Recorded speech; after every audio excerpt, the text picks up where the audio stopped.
You're watching Blunt Politics with Boston Brian. Welcome back. I appreciate it. Oh, Jesus.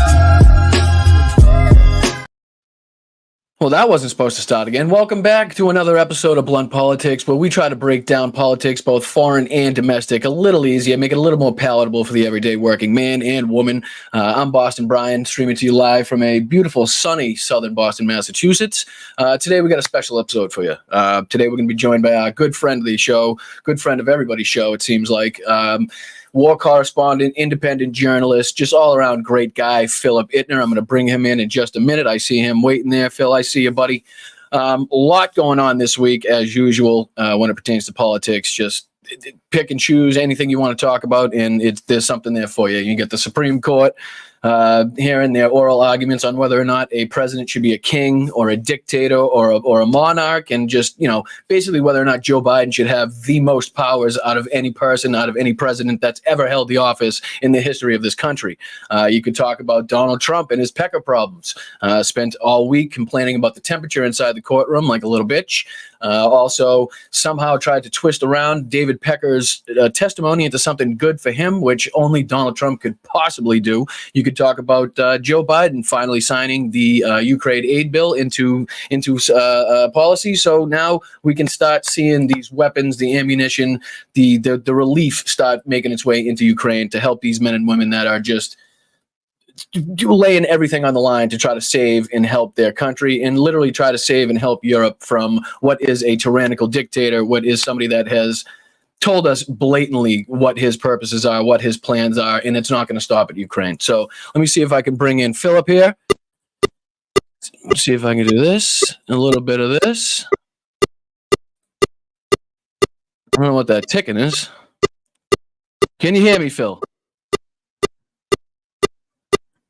I can't hear you. Let's see. Can be this one. Remove. Add to stage. I don't know. He's not adding. For some reason, no, I can't hear you, Phil. I can hear like a beeping, doot, doot, doot type of thing. I don't know if that's on my end or your end, but it's not. How about that? There we go. There we go. Now I just got to somehow. Yep, I hear you, buddy. No? Nope, I got you. No, I'm not even hearing you. Let's see here. I'm going out. I know I'm going out. Yep, I can hear you. All right, can you hear me now? Okay, I can hear you. All right, good. I can hear you too. I just got to figure out how to get you. I sure can, buddy. I sure can. I just got to figure out how to get you on to the screen, which is should do it automatically, but I don't know why it's not doing it. Let's see here. Already with the technical issues, but that's how we do here. I know you spent yesterday taking over Hal's show. You did a hell of a job yesterday. Good practice on what is going to be your podcast coming up.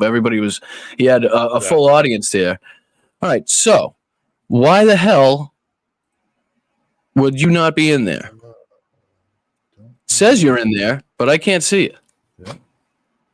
Yeah. At the stage, remove. No, I know. It's on my end. Let's see here. Is there any chance that you could try to click the link again? For my, Sure. if you hop out and just try it again, or if I need to, I can send you a different link. And if not, there's a little button here that says having issues that we can try to figure this out. So I apologize, brother. All right. That's all right. I'll Thanks, hop dude. off and come back in. All right. Appreciate it, man. Just starting things off with a fucking bang as usual. What else, what else would you expect, basically? Thank you, Kathy. I do appreciate it. Hopefully that $20 somehow lets me have a guest on here. What am I supposed to be doing? What are my guests? Play a song when guest enters. Guest can stream. Guest must authenticate. Green room, the best way to guest input and stream. Let's see if I do that. No banned guests. I did that. General, I did that. How's everybody doing? I appreciate you hanging with me. Automatically shared gifts. No, you should be. You should come right on. You should come right on. Mel, any issues? I mean, any thoughts? Text me if you if you have any. Let me thank everybody that's here first. Let me thank Amy, Crystal, Diane. How are you, Mr. Spark? How are you, Tracy Rowe? How are you, Tanya? How are you? Thank you for your services, Dragon Flyer. I appreciate it. Treva, how are you? Let's go, Amos, Mike. How are you? Greetings. Yep, he's back. I see him. All right, let's try this again.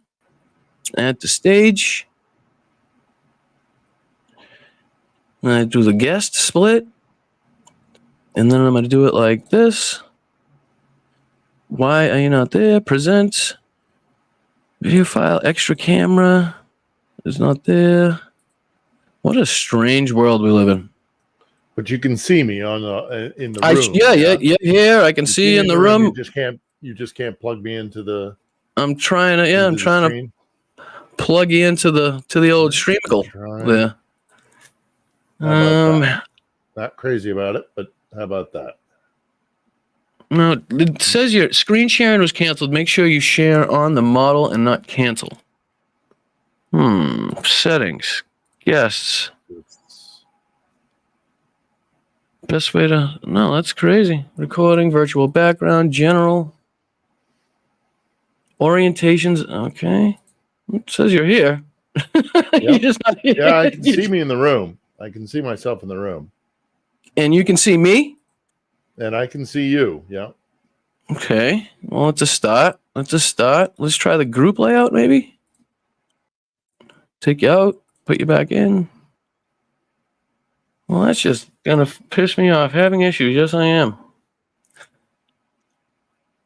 Let's see here. No, I don't want to chat with you. Well, what do we do from here? That's a great question. Never run into this position before. If anybody has any ideas in the chat, I don't know. I can see you. Are you? Somebody says, make sure my video is in the media source. Make sure your video is in the media source. All right. Let me see here. Edit name, edit mic, banned from studio. No, I don't want to do that. You're authenticated. Your mic settings are here. I see you. That is just going to fucking be wild to me. Hey. Welcome to the show, Philip friggin' Ittner. Let's go. Okay, great. I appreciate it. There we go. Yep, good stuff. I appreciate it. Sorry about that. No I even got a little something for you here. Philip Ittner, a little name tag and everything. Slava Ukraine up in the corner. All right, thank you for joining me. I do apologize about that. Here, we can even give you a little for Philip Ittner. Round of applause. All right. So, Phil, a lot of things going on, obviously. Joe Biden's signing the bill. We're starting to see the wheels in motion. We are seeing and hearing a lot about Russia advancing, so to speak, although the amount of territory that they are taking is not, I wouldn't say anything substantial, especially for the amount of men that they're losing and the time it's taken for them. What I think is going on, and obviously you can correct or confirm this, is I think they're trying to make a big push before the weapons and the ammunition and the aid starts. Correct. Yeah. I think they're trying to push as far as they possibly can while they have time before the tables turn, so to speak, and the Ukrainians have a little bit more to work with. What say you? Yeah, I think that's possible. I mean, we've anticipated a summer offensive for quite some time, actually. So it may be, however, so I'm trying to balance all this out, right? Because I think that the bill signing and that Johnson putting it to the floor and having it passed took the Kremlin and the Russian armed forces by surprise. I don't think they expected that to happen. I don't think they expected it to happen as quickly and as kind of suddenly as it did. So it might have caught them with their pants down a little bit, and it might have forced them to, move forward their plans for an offensive. Or it could have been planned all along. We don't know. But there has been an expected Russian advance or an offensive push for quite some time. Zelensky has been openly saying it in public. What are they going to get? Well, they are advancing. They're encroaching on towns that outlie a town called Chasiv Yar. I've been in Chasiv Yar. It's the next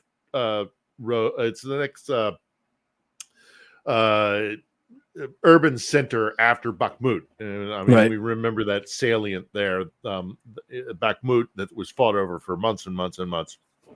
Mm-hmm. And so now they're advancing. They're trying to take this town called Chasiv Yar.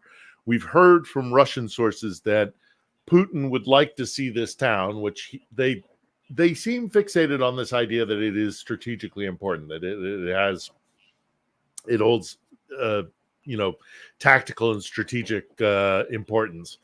Having been out in the Donbas, there's no one single place that has strategic necessity, because the roadways out there are all interchanged. So that's the industrial heartland of Ukraine. Much of it is agrarian, but that is the industrial area. And because it's industrial for many reasons, and because it was Soviet state planning, there's a lot of interconnected roadways out there. So there's no one way to skin a cat. But they seem fixated on this kind of area. First Bakhmut, then Avdiivka, now it looks like Chasiv Yar.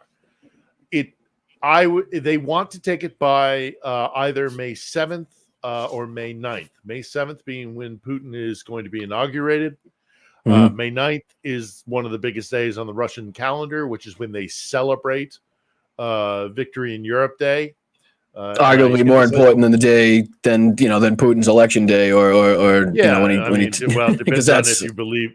Yeah, it depends on whether or not you believe Putin is the savior that Russia needs, which many Russians do. So, but I say they celebrate Victory in Europe Day because there is a fetishization of World War II in Russia. You don't see that here, and ironically, of course, or maybe not so ironically, when we think about the fighting in World War II, when it comes between the Germans and the Soviet Union, a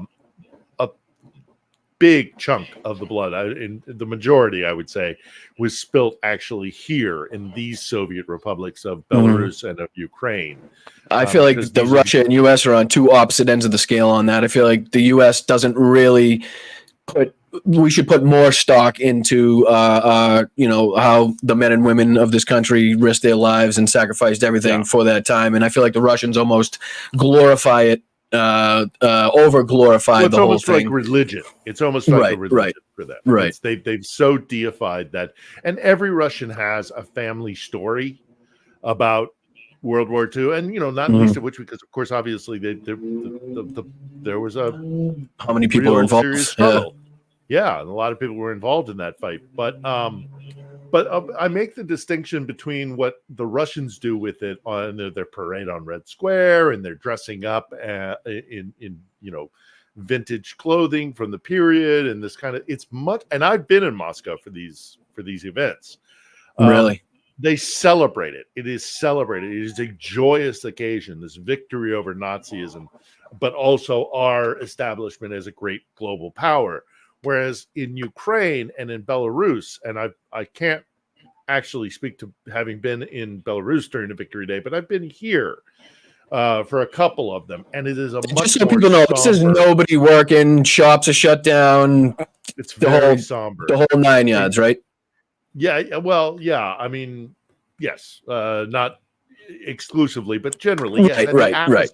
The atmosphere is markedly different here in Ukraine, because this place knows what, I mean, you can say what you want about Ukraine. And of course, obviously, Moscow pushes its narrative about who these people are. But there's one thing that's undeniable, and that's this ground is soaked in blood. It's absolutely soaked in blood. Its entire history.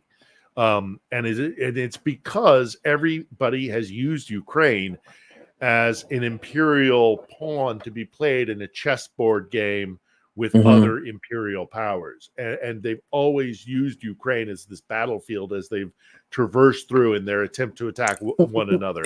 Right. Its location, Ukraine, its resources make that an easy, an easy thing to do. It's also a prize in and of itself because of the agrarian, because of the rich soil here, and it being the breadbasket of not only Europe, but, potentially huge regions within the world. It's just there's not to get off topic, but again, the ground is soaked in blood, but also the ground is very rich. It's called black soil. It's this very carbon rich soil. It is black soil. It is black. That's why the Rasputitsa is really such a thing. You know what I mean? It's a heavy, here. sticky. The Rasputitsa is worse, and it is. Yeah, it's more like glue here, right? Than it is like the mud that you'll find in other areas. So yes, the Rasputitsa here is in many ways even worse. But it's. I mean, the Muscovites love to harsh on the black and red flag that was adopted by the Ukrainian partisan army as it fought both the Nazis and the Soviets. Mm-hmm. And the symbolism of the flag is the black soil beneath, covered in the red blood of those who suffer in this country, because they have suffered by imperial colonial powers always passing through here with their own interests in mind. And for the first time in a very long time, at least 500 years, the Ukrainians are finally going to have dominion. They're going to have sovereignty. They're going to have self-determination. And the critics who say that Ukraine is just exchanging one colonial master in Moscow for another in DC or Brussels doesn't know Ukraine and doesn't know Ukrainians or history. But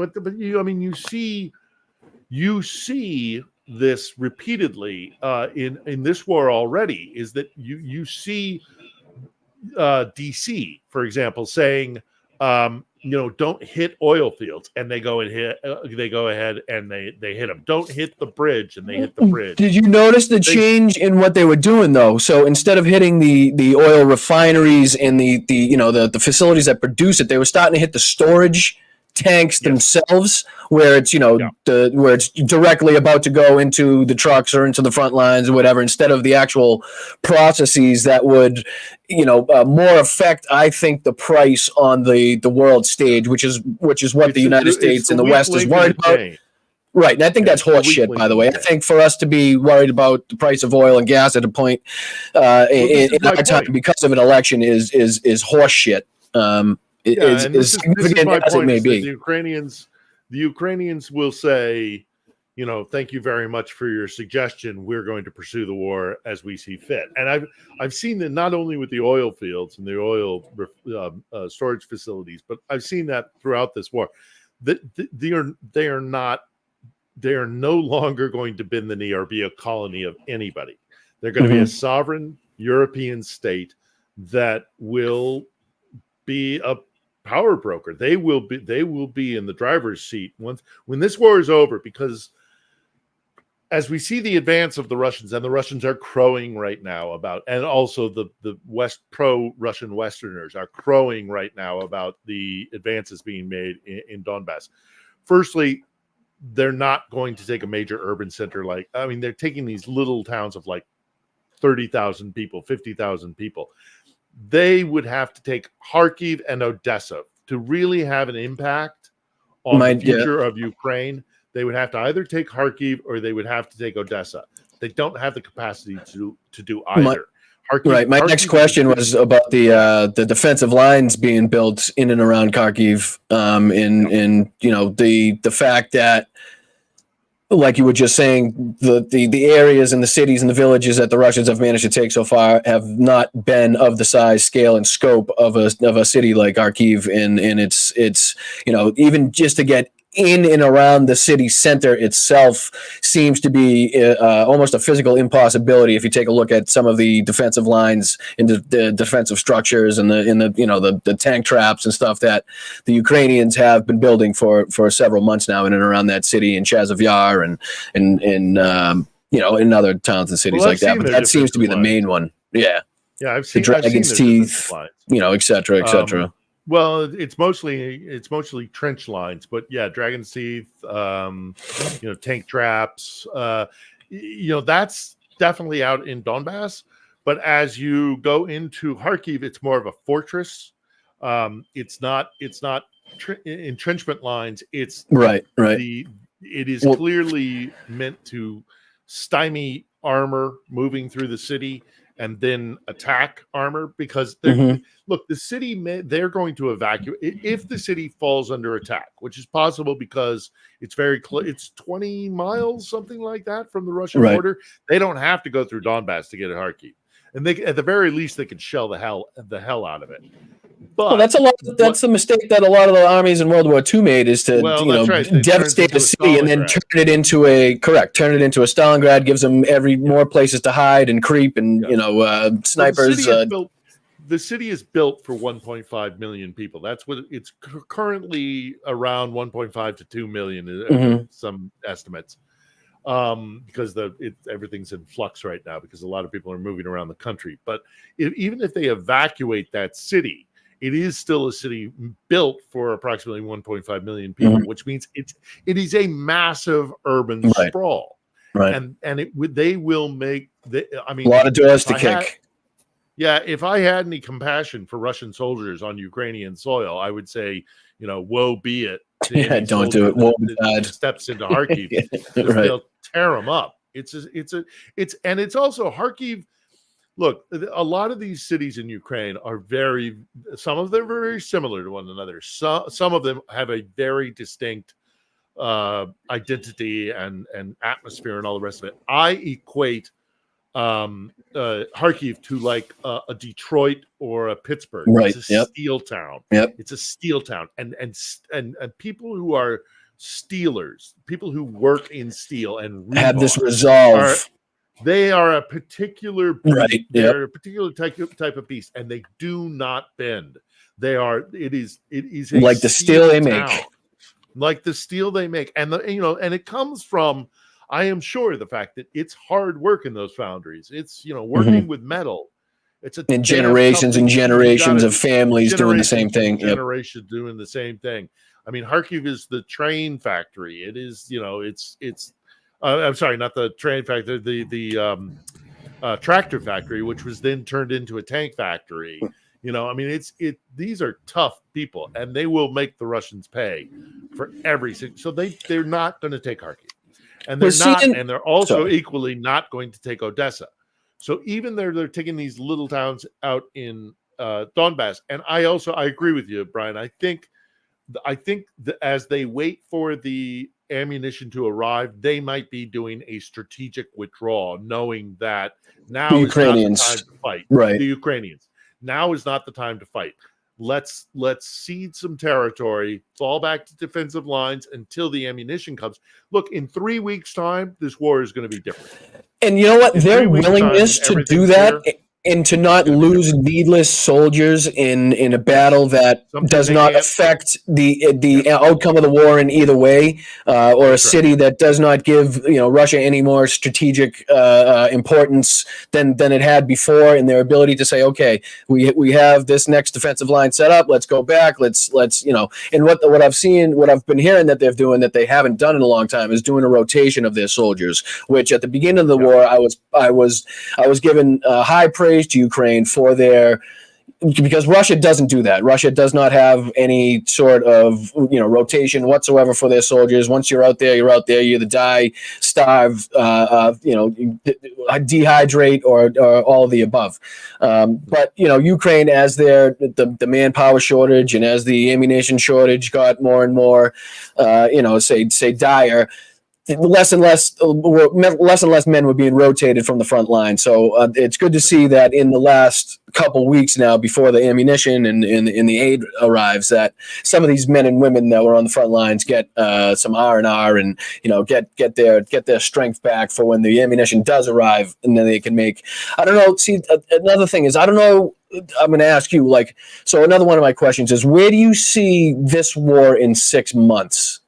From now, do you see the Ukrainians getting the ammunition and making a push, or do you see them getting the ammunition and just strengthening their defensive lines and strengthening their air defenses and along the front itself? I think that they will. I think they will strengthen their defense.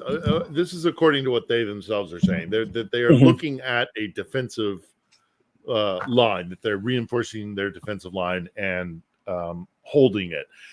However, having said that, with the ATACMS, these long-range missiles that can carry a decent payload, we might see them. I think it's a very real possibility that the bridge comes down. The Kersch I'd like to Strait see the bridge. Taurus.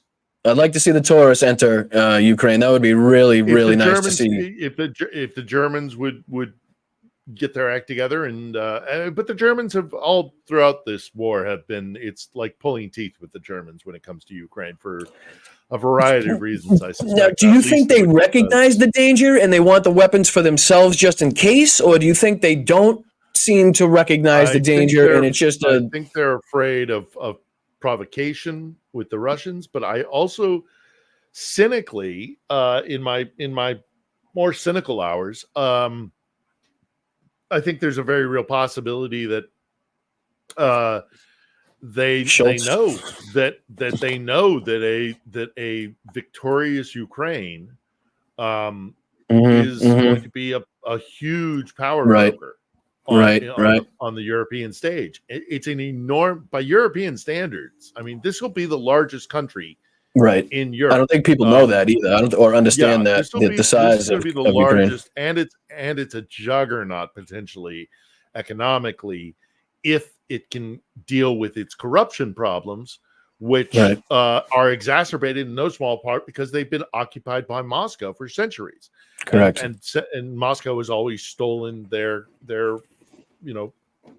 wealth and infiltrated the place with the corrupting influence of Moscow. So that the corruption issue in Ukraine will not be resolved until they push out Moscow.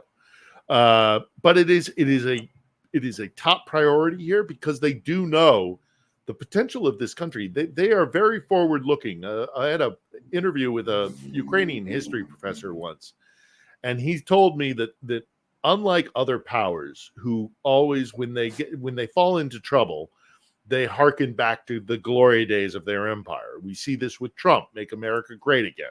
We see this with Putin. I'm going to restore the glory days of the Soviet Union and the Russian Empire. They look backwards.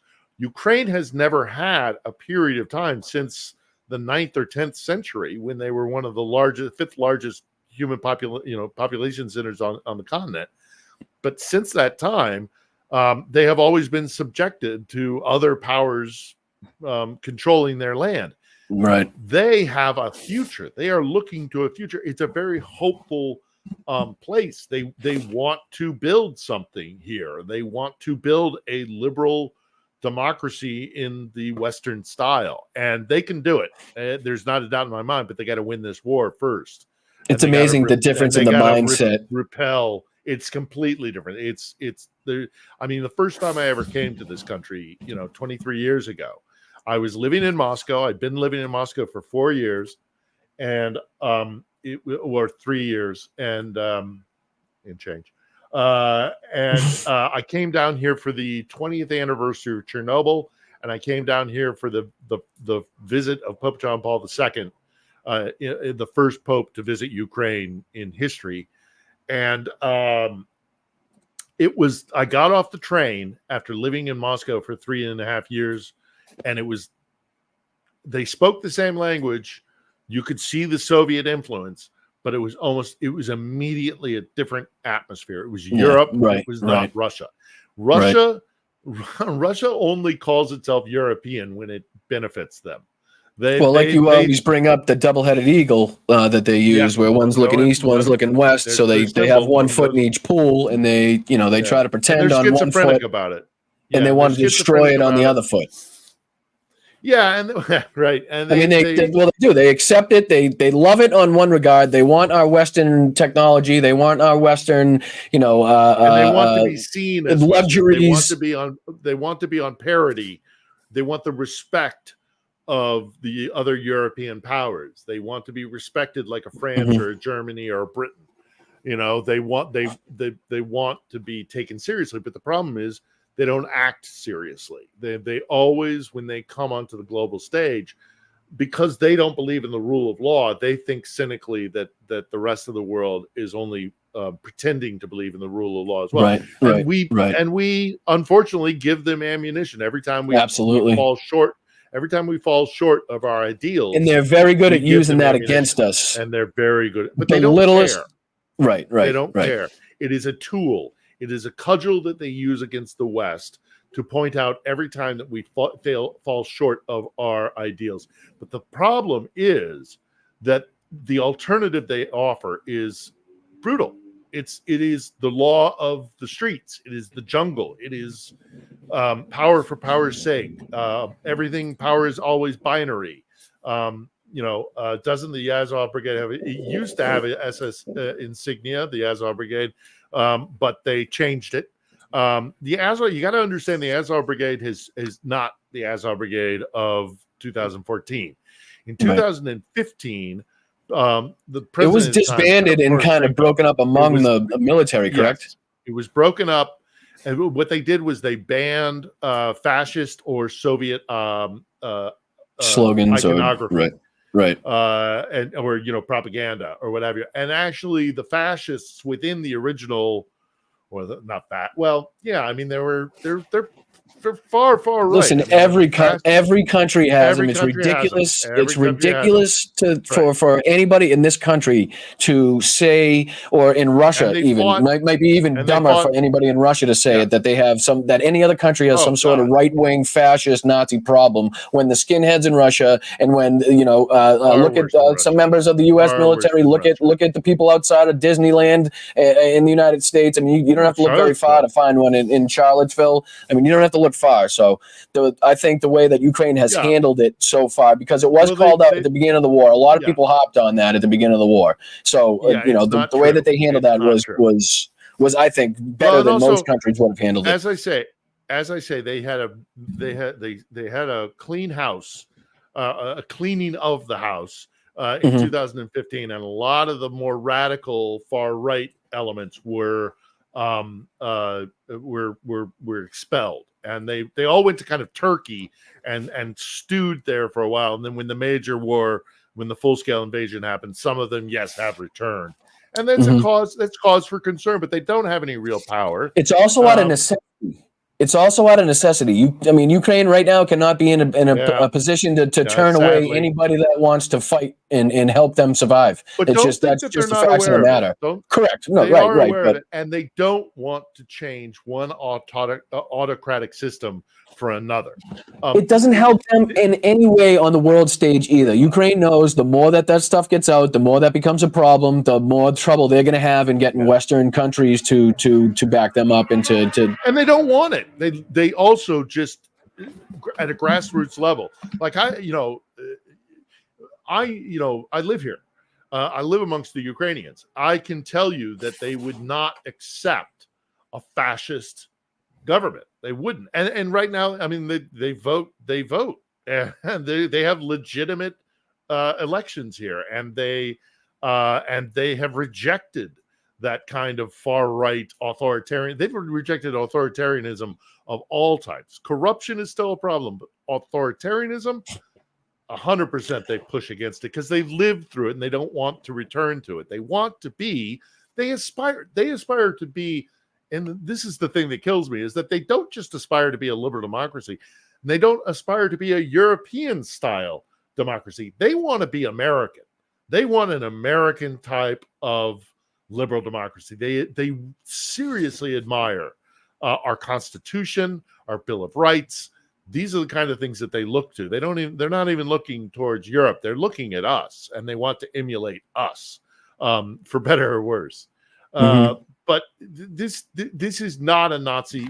So, like, just to wrap up with the Azov guys, because I know this is this thing that the Russians love, the Moscovites love to fucking hang on to and grip onto. And not many of them would fight for a Jewish president. Shit about it. And also, they don't give a shit about it. It's a tool. It's a means to an end. They don't care about. If they cared about fascism, they'd clean their own house first. It's not because of that.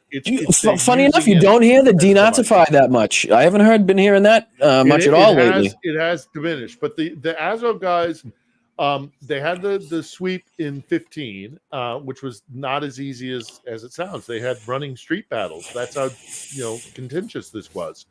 But they had a clean sweep, and now Azov is more of a national. When they say nationalist, like I would equate it with more like Irish republicanism than like Nationalist Socialist Party. This is these are people who believe in love for one's country. They are openly nationalist. Yes. However, and the Russians know how that sounds to an English-speaking word ear, and they will use it. But it's not correct. When they say we are Ukrainian nationalists, they don't mean at the expense of other nations. They mean I believe that there should be a Ukrainian nation state. Right. And a lot different than when you hear Marjorie Taylor Greene say she's a Christian nationalist. That a also lot is different. Not the same as what the Ukrainians are saying. When she talks about Christian nationalism, she means at the detriment of other religions. Absolutely. When Ukrainians say I'm a Ukrainian nationalist, it is accepting of other religions. I have been denied a nation state for centuries, and I believe that there should be a nation called Ukraine, which has been repressed and denied for centuries, and that's what they mean. But unfortunately, the Russians know this, and they know us, and they know how to manipulate us. So they turn nationalism, Ukrainian nationalism, into a synonym of Nazism, and it's nothing could be further from the truth. And then they harbor on like Stepan Bandera, and I am no fan of Bandera, but they don't give a shit about Bandera. If they cared about, they just Bandera, care using the name, right? It's a tool. It's their boogeyman that they can roll out and go, look, he was a Nazi. He had an SS unit. Look at this photograph of him in an SS uniform. Yeah, Stepan Bandera was a thug. He was and his ideology has widely been rejected. Although there are people who support Bandera as a symbol of nationalism and independence and resistance against Moscow. In many ways, Bandera has like so many figures in world history, he's transcended his actual lifetime works and who he was in reality. And he's become, it's like Che Guevara or Chiang Kai-shek, or, these guys that like they become, they're not, it's not about them, even Hitler to a certain, read Don DeLillo's White Noise, which is a great book about this kind of topic, where it's no longer, like Hitler is equated with Elvis. It's not about the individual. It's about this. It's about the imagery and the what that means. It transcends the person itself. And in many ways, that's what's happened with Bandera, unfortunately. But when the Moscovites trot out Bandera, I always say, why don't they ever talk about the Sheptytsky brothers, who lived at the exact same time as Bandera, but are now, one of the Sheptytsky brothers has favored nations status with Israel because he rescued so many of the Ukrainian Jewish population and spirited them out of the country. Why don't the Russians talk about the Sheptitskys? But they will talk about Bandera until your ear falls off. It's not genuine. It's disingenuous. They use it as a tool. This country is not fascist. This country is not Nazi. This country is desperately trying to break away from a fascist state in Russia. Is Siersky? Yeah, he's saying we are monitoring the increase in the number of regrouping, the number and regrouping of enemy troops in the Kharkiv direction. Commander-in-Chief Siersky, the most difficult situation is in the Pokrovsk and Kharkov directions. The enemy deployed up to 4 brigades and is trying to develop an offensive west of Avdiivka and Marinka. AFU saving their lines, move to new frontiers west of Berdichev, Semenivka, and Novomikhailivka.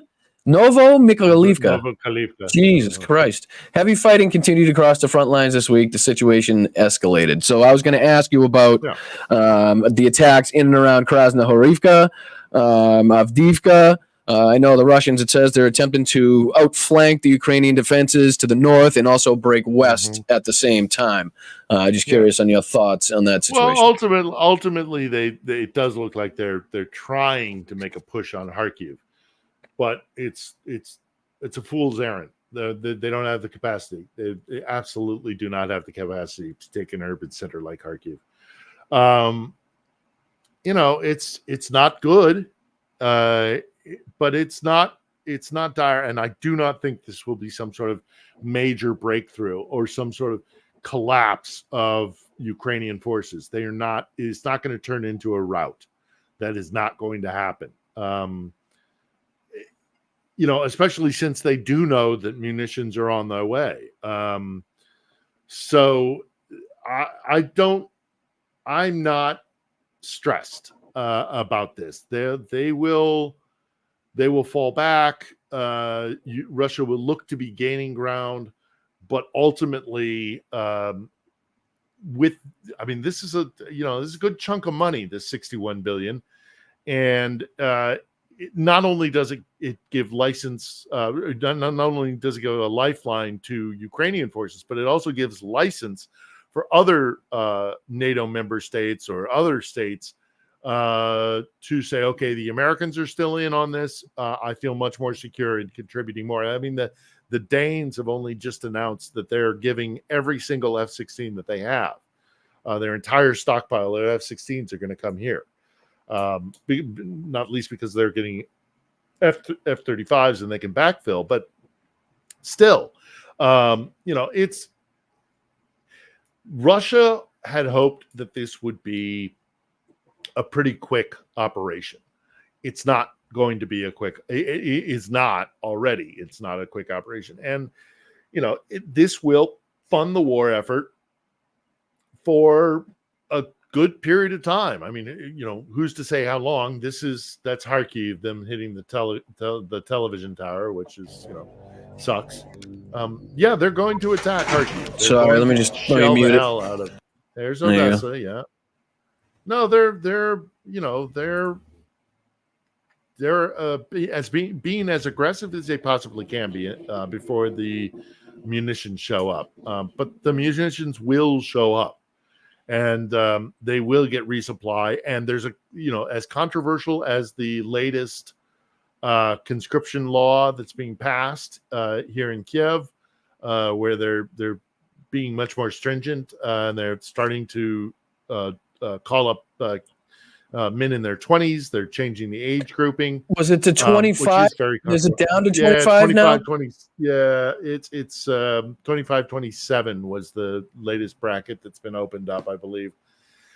And this was, people in the West don't quite understand why the Ukrainians haven't done that already. And you have to understand that in the immediate collapse of the Soviet Union in the 90s and the aughts, this place was an absolute shambles, and the birth rate here plummeted as a result of it because it was an uncertain future. So there's the demographics of Ukraine. There's a massive dip in kids, in men in their 20, 25, 27. There're not a lot of them because the birth rate was so bad because things were so dire back in the 90s and the aughts here. So they've been reluctant to call them up because there aren't, in comparison, there aren't a lot. Scroll back up a little bit, Brian. No, this plane here. No. Go to the next one. Oh, or that one. That video there. This is the Bradley crew. Yeah. Yeah. This is. I'll let you explain it. So I've seen a lot of people fixated on this as, look at them look at them retreating and run away from the great fearsome Russian fighting machine. Mm-hmm. I look at this completely different. This is exactly what the Bradley is supposed to do. This is what it is designed to do. Get the hell out of there and get the hell out of there fast. And all the while putting down suppressive fire. That the Bradley, I don't know if there's what I could show in that. Sorry. Fantastic piece. Yeah. It gets a little gruesome there. They blurred it, but it's still pretty gruesome. That Bradley is doing exactly what it's supposed to be. Those guys are going to get out of there and they'll live to fight another day. And as I say, in 3 weeks' time, this war is going to be different because in 3 weeks' time, they're going to be flush with munitions. They're going to be able to defend themselves better, and they're going to be able to make. I'm looking for because they'll take out the Kersch Bridge. Viktor Orban. The Kersch Bridge at some point. Orban. They'll take out the Kersch Bridge at some point. Some people are already saying, "Why hasn't it been taken out already?" Trust me, they're biding their time. They'll pick when to take out that bridge at a moment of their choosing. But I also think that what they're going to be able to strike at is that the Russians are trying to build a railway system that goes from Rostov-on-Don in Russia proper, and then it sweeps down, goes into Mariupol, occupied Mariupol, and then heads along the coastline of the Azov Sea to support Crimea. They can not only can they strike and take out the bridge, but they can destroy that railway system. And can you see those questions on the screen, Phil? I just curious, real quick. All right, just curious. Protect the equipment shipments arriving soon. Very aggressive. They're as best as they can be. Will they get hit? Is it possible that some of the weaponry coming in will get hit? Sure, there are spies everywhere. That's a major problem. Is it safe to say that? Go ahead. Sorry. No, you go ahead. Is it safe to say that, we don't actually have to wait for the actual, for the physical ammunition that is, being sent by the United States? Isn't it safe to say that Ukraine would have had some in reserve? They would have reserves of these that could immediately start being pumped to the front now that they know that it's going to be replenished from the back end? It also changes what they because you don't want to be in a situation where you're firing your last shell. So, but they have been judicious in what they have used because they didn't know when they were going to get replacements or when they were going to get resupply. Right.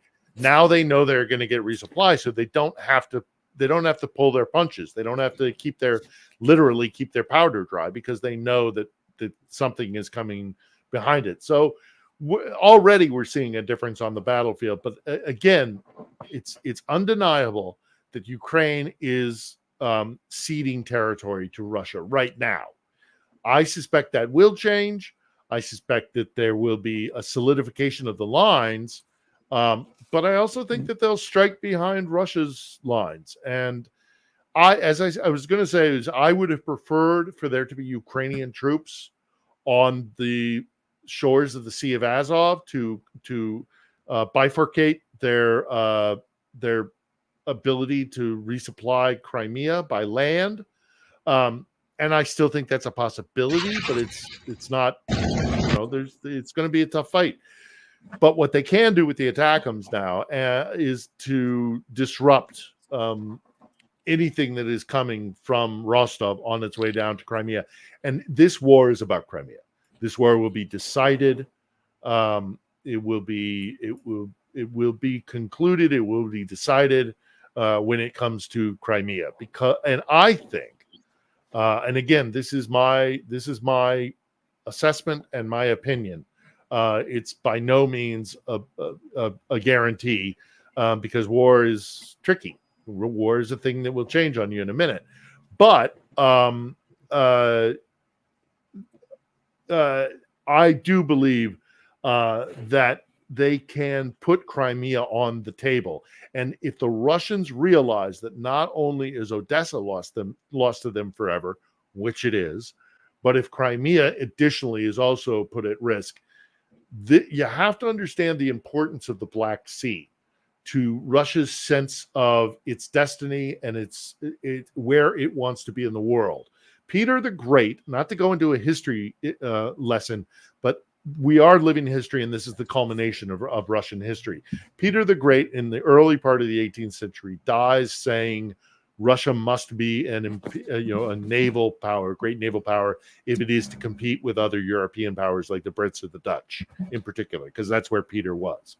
So that's the dream of Peter. Then you have the conquest of Catherine, another 50 years, some odd years, 70 years down the road at the end of the 18th century. You have Catherine come on the stage, and she conquers the territory that allows them a warm water port along the Black Sea. They call this their aspiration to be the third Rome. All of those things die if they lose access to the Black Sea through Crimea and through losing Crimea and losing Odessa. No Russian leader survives that, and Putin's got to know it. But if they can put Crimea on the at risk and on the table, Putin will be in a really precarious spot. And we already see fraying, and we have been seeing fraying within Russian society for a long time, whether it's Prigozhin's attempt to drive with the Wagner Group to drive on Moscow, which I think is much more complicated than simply that. But regardless, you see Prigozhin. And then this week alone, we also see a deputy of Defense Minister Shoigu, this guy Timur Ivanov, now actually being arrested and being charged with a whole slew of things, including an $11,000 embezzlement scheme. Did you see bizarre? Did you see the two Russians arrested in the UK for helping destroy Ukrainian businesses? I think they were arrested for lighting Ukrainian businesses on fire. Yep. So they're talking about the Russian, literally direct Russian intelligence involvement, not only in the UK, but I mean, as you've said before, the octopus tentacles that they have in the United States government. As you were saying before, I think they might have gotten some bad intel from their government officials that they got going on over here about whether or not the bill was actually going to be signed. Because as you said, it looked like they kind of took them by surprise. Seemed like Putin had to scurry back to Moscow to kind of try to figure out what the hell the next step was going to be after this bill passed. But Tim wants to know what you think about Blinken's visit to China. I know he's made several visits to China in the recent months. So. The only part about Blinken's visit that I have kind of, because China is not really my bailiwick, but I do know that he came there with a message saying, we know that you're still supporting the Russians, that you're breaking sanctions, and he. Because instead of using their main state-owned banks, they're using these smaller, that's right. the smaller ones that they can get regional around. Banks and, right. Yeah. It's stuff that they hope to fly under the radar. And apparently, Blinken, came there with a message in hand saying, "We know that you're playing both sides, and you better stop." So while I get you for a few more minutes, I just kind of wanted to get your take on this. This is Der Spiegel, obviously the German right-wing fascist organization, and this is the cover. This is Die Landesverräter, which means traitor, and it is a fitting term. But their revelations are even worse. The far-right AfD not only takes money from Russia and China, their manifesto was written in Moscow.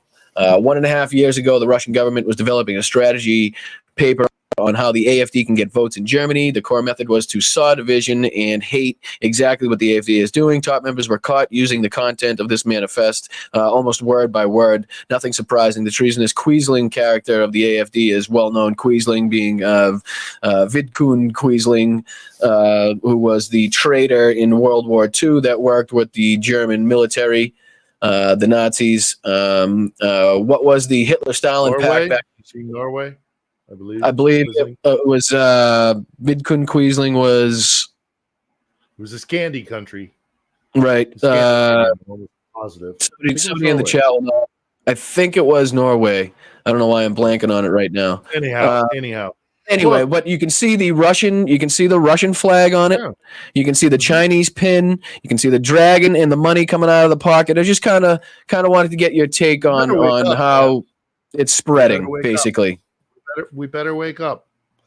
We better wake up. The Russians think that they are at war with the West, and in particular the United States, and they are acting accordingly. They know they can't fight us on the battlefield, so that what they are doing is they are infiltrating our body politic, and they are manipulating our freedom of speech, and they're manipulating our populations.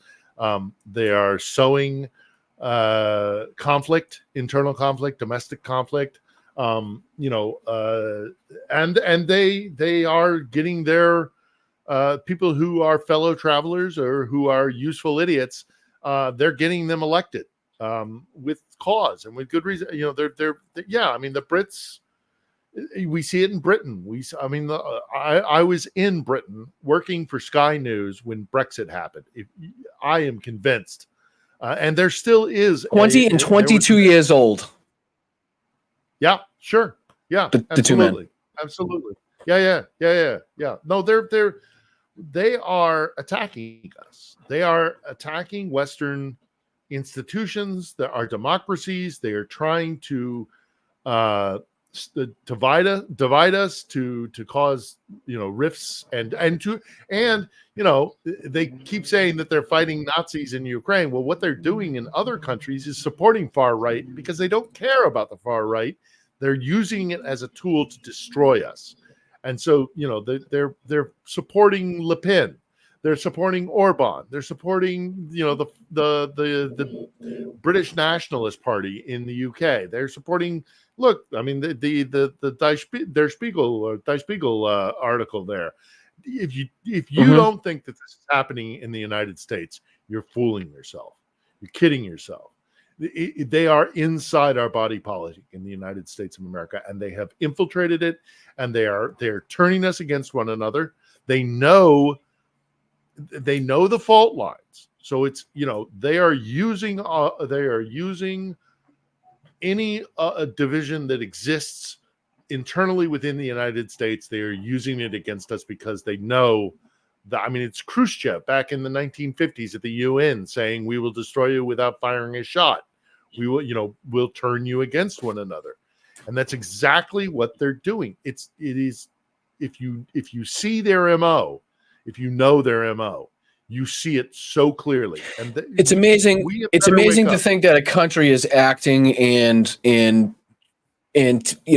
just displaying the natural characteristics of being at war with us as we sit back and kind of feel comfortable enough to not recognize it, not recognize the importance of it, not recognize the urgency of it, and to sit back and kind of dick around for fucking 6 months at a time trying to figure out what we're going to do and if we should or if we shouldn't. Right. It's kind of fucking ridiculous to think that a country like Russia, a nuclear power, believes they're at war with the United States and we're fucking dicking around is a problem. Yeah, well, this is the point, Brian, isn't it? It's nobody likes to be at war. Nobody wants to be at war. But what I have said to Americans who've asked me in the past this question, doesn't matter what we think. It matters what they think. And they think they're at war with us, and they are acting accordingly. For us to stick our head in the sand and pretend because we are so afraid of a war with Russia that we're going to put on blinders and pretend that they are not conducting war against us while we sit there and go, I don't see anything. I refuse to look at this. I refuse to look at this. It doesn't matter what we think. It matters what they think. And they think they're at war with us and they are acting accordingly. We at best change our perspective on what Russia is up to and do it real quick. In fact, it's already in many ways, a lot of damage has already been done, but we can start to rectify it if we recognize that Putin, because he is so butthurt from having lost the Soviet Union, that he is determined to enact revenge on the great evil, democracies of the West, and in particular the Anglo-American alliance. They hate that unity, that transatlantic unity. They want to divide Europe. Yes, absolutely. But that is a far more achievable, in many ways, achievable goal. But the real brass ring, the prize that they really want is splitting America off from Europe, dividing the transatlantic alliance. And they're doing a pretty damn good job at it. Thankfully, there are lots of warriors, who are, proverbial and real warriors who recognize the threat and they're standing the line. But the fact that Marjorie Taylor Greene is literally regurgitating word for word Kremlin talking point. I mean, literally But word for word. it's uncanny. She's no Usually they rocket try to scientist. hide it a little bit better too, because if you're that blatant, it's no help to them either. Do you know what I mean? Like Where you the have fuck to does she somehow know anything about Norway, about Hungarian language laws in the Right. Carpathian And then you got Mountains? JD Go fuck Vance trying to yourself. give us some fucking World War II history lesson, talking JD fucking Vance, nonsense. JD Vance, who refused to go at whatever it was, the Valday Club meeting or Davos, I forget what it was. Vance is in the conference. Zelensky is there as well. He invites all U.S. elected representatives to come and meet with him. Vance says no because I don't think I'll learn anything new. And go fuck yourself. You just didn't want to look in the It's because he's guy's going to eye. learn everything new. Because he would learn everything new, and he would have a totally different fucking perspective on what he's been spewing bullshit about. That's right. It would challenge his narrative, and he doesn't want that. Look, same reason Donald Trump didn't go to Ukraine when Zelensky invited him too. That's exactly right. That's exactly right. I mean, look, as we draw to a close, I mean, look, all of these guys who are over there regurgitating word for word, and somebody is feeding it to them. I do not believe for a second that Marjorie Taylor Greene is smart enough to know what is actually happening here. She doesn't, she's gone off about the nightclubs. Well, of course, people here are fucking partying. They're clinging on to any kind of normalcy or escape that they can possibly get. Famously, Warsaw, London, Berlin, and fucking any other city in a major country in World War II. You could easily go and find, well, not easily, but you could always go. There was always some place open that wasn't being attacked at the moment, that some person had set up a shop with broken windows or whatever, no chairs, and you could still get a drink. You could still have some sort of normalcy. You could still have a night out with your friends and forget about, for a fucking couple hours, the bullshit and the havoc and the chaos that is happening in your country. And like you said, Marjorie, the size of Ukraine, the people in the west of it, right? Somebody's feeding her this shit. Right, and then one last thing about it, and I don't like, I use her as an example about all the others because she's the most egregious about this. But the fact that she then attacks the Kyiv is cracking down on religion and it's anti-Christian. She's referring to the Ukrainian Orthodox Church, which pays its allegiance to Patriarch Kirill in Moscow. It's a fifth column. It's not a church. No other religion is being. It's like an SS church, basically. Is curtailed. It's a KGB front. Is what UOC is. That's the only religion or sect or group that has been repressed when it comes to religion, politics, and journalism. There has also been measures that have been taken against it, but likewise, they're also fifth columnists, and there's a lot of infiltration by Russia here. You have to understand that. But going back to the religious issues, the fact that she says that that's happening, not understanding what the UOC actually is, but it is even worse because while she is saying this, she's got to be some variation of Pentecostal. She must be, right? Georgia. She's got to be Baptist or Pentecostal. That is the first thing. When the Russian forces occupy a new town, one of the very first things, first they go for the civil leaders, the mayor, the civil society, the guys who keep the lights on. Educated people. Those are target number one, educated people. They go for the kids because they're conducting ethnic cleansing. And then they go for their churches. We have widespread reports about this in a town called Melitopol. We know for a fact there is no church standing except for the Russian Orthodox Church. They have shut every other church down. It is the Russians who are fearful and repressive of, in particular, Protestant evangelicals, admittedly. And just to piggyback on that, the fact that they were. The fact that it's a known fact that they were taking kids from Ukraine, shipping them back to Russia to try to make them somehow ethnic Russians all of a sudden because they stole them from their parents that were slaughtered in Ukraine. Just a couple. So all right, just a couple things before I let you go. One is in your podcast. If you have any news or any information. Luke Skywalker telling me to be afraid. Attention, to run air raid alert. Proceed to the nearest shelter. Don't be careless. Your overconfidence is your weakness. Mark Hamill did that. That's I mean, Mark on how many shows, on how many live streams are you going to be able to talk to somebody that is not only in the country that we are discussing, but to prove the point of how dire the situation is, to get an air raid siren as we're on live streaming. The sad It thing happens is a lot. it happens a lot. And the sad thing is there's still those who will stick their head in the sand and say, oh, there's no real war in Ukraine. I don't see any footage coming out. Right. Now, do you see dismissive of what people are living through here? And it's, all right, so just two things before I let you go. If you have any news, information, any announcements to make on your podcast, feel free. Let people know where they can follow you. Yeah, it's coming along. The studio is ready. I have an interview scheduled. The first episode of the podcast, I want to be with a particular individual who is involved at a very high level with a topic that I think is really important when we talk about this war. And until I get him to sit down across from me and have an interview, I'm going to hold off on releasing it. But I think I am optimistic that the first episode of the podcast will come out either this coming Friday or the Friday after, depending on how quickly I can get it edited. And the name, just let everybody know the name of the podcast, everything like that. The podcast is going to be called On the Edge. Nice. And it's basically on the edge between West and East, on the edge between autocracy and democracy. And there are also those who say the etymological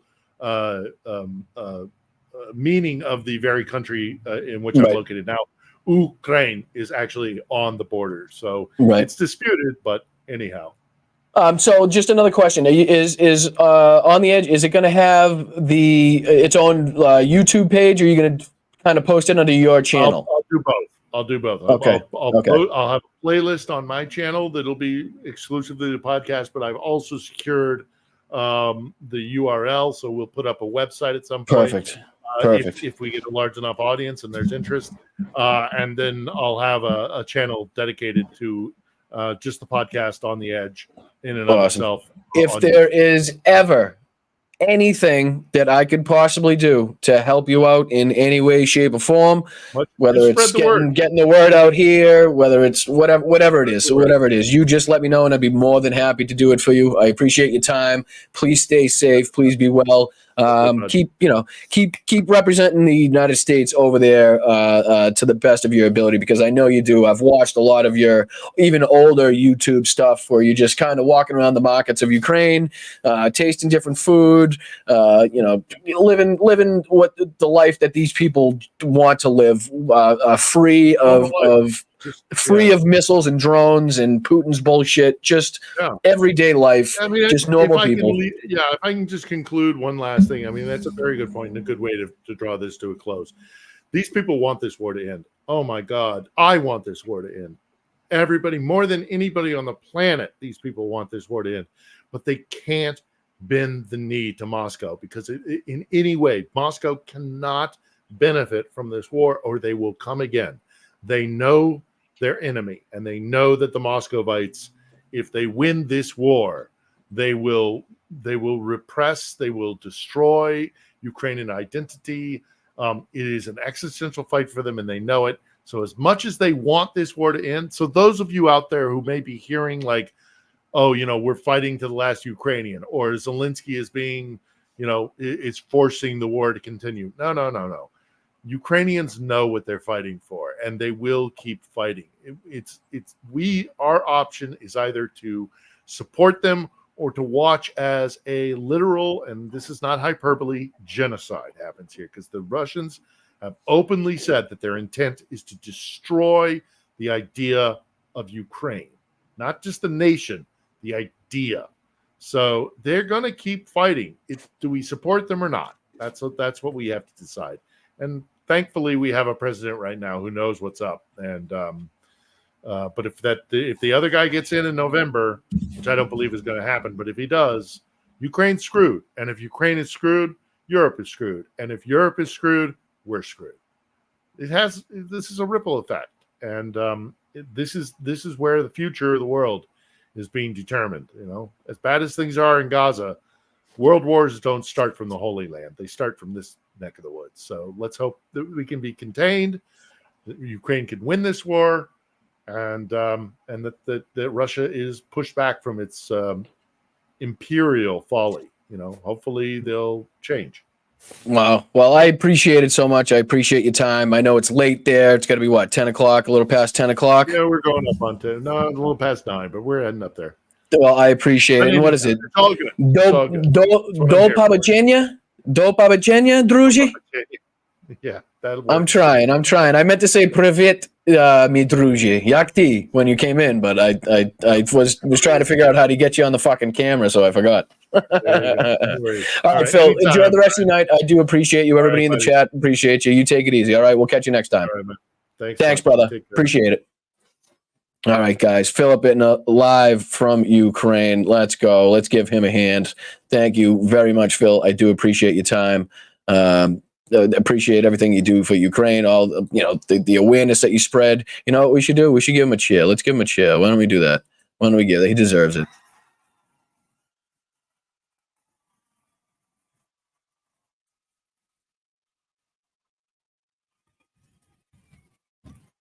All right. Thank you, Phil. I do appreciate it. All right, guys. How are we doing? Let me take the names off so we could do that.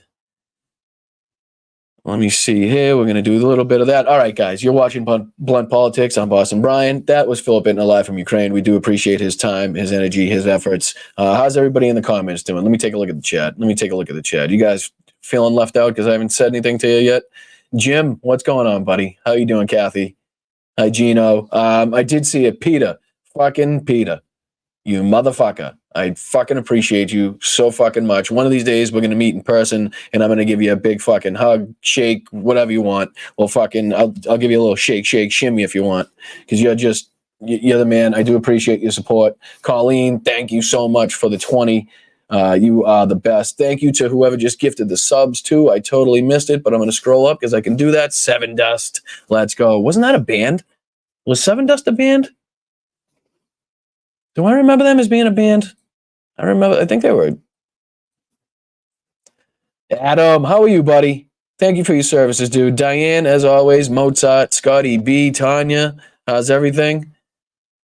Let's go. Jesse, cruising for the blues, and thank you. I appreciate it. I know I messed up your name, but it's something like that. James, let's go. Pokey, Maria, Celery, Blue Tomato, let's go. Michael Irish, Bob LeBlanc, Andrea Shilkoff, Debbie Faith, Ichabod Deer, Karen Richards, you're all here. Mark, thank you for your services. I appreciate you, Stargal. I see you on Twitch. What's that one say? Torchy Cocono? Torchy Coquino. Torchy Coquino. Don't mind your own business. Mind my business. Let's go. All right, so. What a week it was for Donald Trump, let's just say. What a week it was for Donald Trump and the cohorts that somehow still support him, the Fox News analysts that just on a nightly basis continue to make absolute fucking assholes of themselves. And I kind of love it. I'm not going to lie. I do kind of love it. So let me see if we can get to, I'm going to stop the sharing real quick. How's everybody doing? Let's go. Mel, thank you for your help, for everything. I do appreciate it. I saw some old guy in here earlier that was looking to find the like button. He couldn't find oh my God, what? Peter, you gifted 50 members? Jesus Christ. You are just out of control. I'm going to have to fly you out to Boston, and we're going to have to go to like a Red Sox game. We're going to have to go to like hopefully a Bruins game would be great. Maybe a Stanley Cup Bruins game would be fucking amazing. You pick it, the sport of your choice, and we'll work with it, because you're just too fucking kind. You're just too awesome. That's how that works. You scratch my back, I take you to Fenway. I think that's how it works. All righty then. Let's see here. Let's see if I can pull up the first little clip ski I wanted to play ski. I keep sending them to my drive to try to just play the actual clips instead of trying to find them on here, but of course, never really works. We also had the White House Correspondent dinner last night, so if we could play some of that. All right, let's get into it. Who should we start with first? All right, we'll start with these assholes. How about that? We'll start with this asshole. No, hold on. Stop playing. Let me share the screen before you start playing. Here we go to here. Oh, Carl, thank you, dude. I appreciate you, my buddy. You're the fucking man. All right, let me just make sure everybody can see it. I'm going to have to switch screens. I'm going to have to add that to the stage. Where should I be? Should I be up there? No, I don't want to be up there. Should I be down there? I'll be down there. Or do I want to be here? Let's do here, because I don't want to ever be smaller than this motherfucker. There's no way this guy's ever going to be looking down on me. So from now on, if I ever go to the small screen with this little fucking prick bastard motherfucker, make sure, nope, that's not what I wanted either. I wanted that one. Nope, that's not what I wanted either. I wanted that. No, where the fuck did it go? Where did it go? This one. Let's go. All right, let's fucking start this bullshit. Let's see, I got something for him here. He's going to be talking about, what's he going to be talking about? Yep, that's what he's going to be talking about. There we go. All right. So this is Donald Trump live with Greg Kelly. You mentioned prison, and they want to put you in prison. And the most shocking thing I've seen in a long time, Benny Thompson, who tries to come off as this avuncular kind of wise man, from the January 6th committee, he wants to put you in prison without Secret Service. I don't know if you've seen this. I don't know if you've reacted to it yet. Yeah, I mean, God, why, should the United States taxpayers be spending their tax dollars protecting somebody that actively worked against the United States in every way, shape, or form, stole top secret documents, tried to extort Ukraine? I mean, the list is fucking endless. Should we really be sacrificing Secret Service agents who could be very well used in other situations, protecting people that actually give a shit about this fucking country? I don't know. I don't see it as being that unreasonable that a criminal, regardless of what position he held in this government, would no longer get Secret Service protection. Turn up the volume on the video.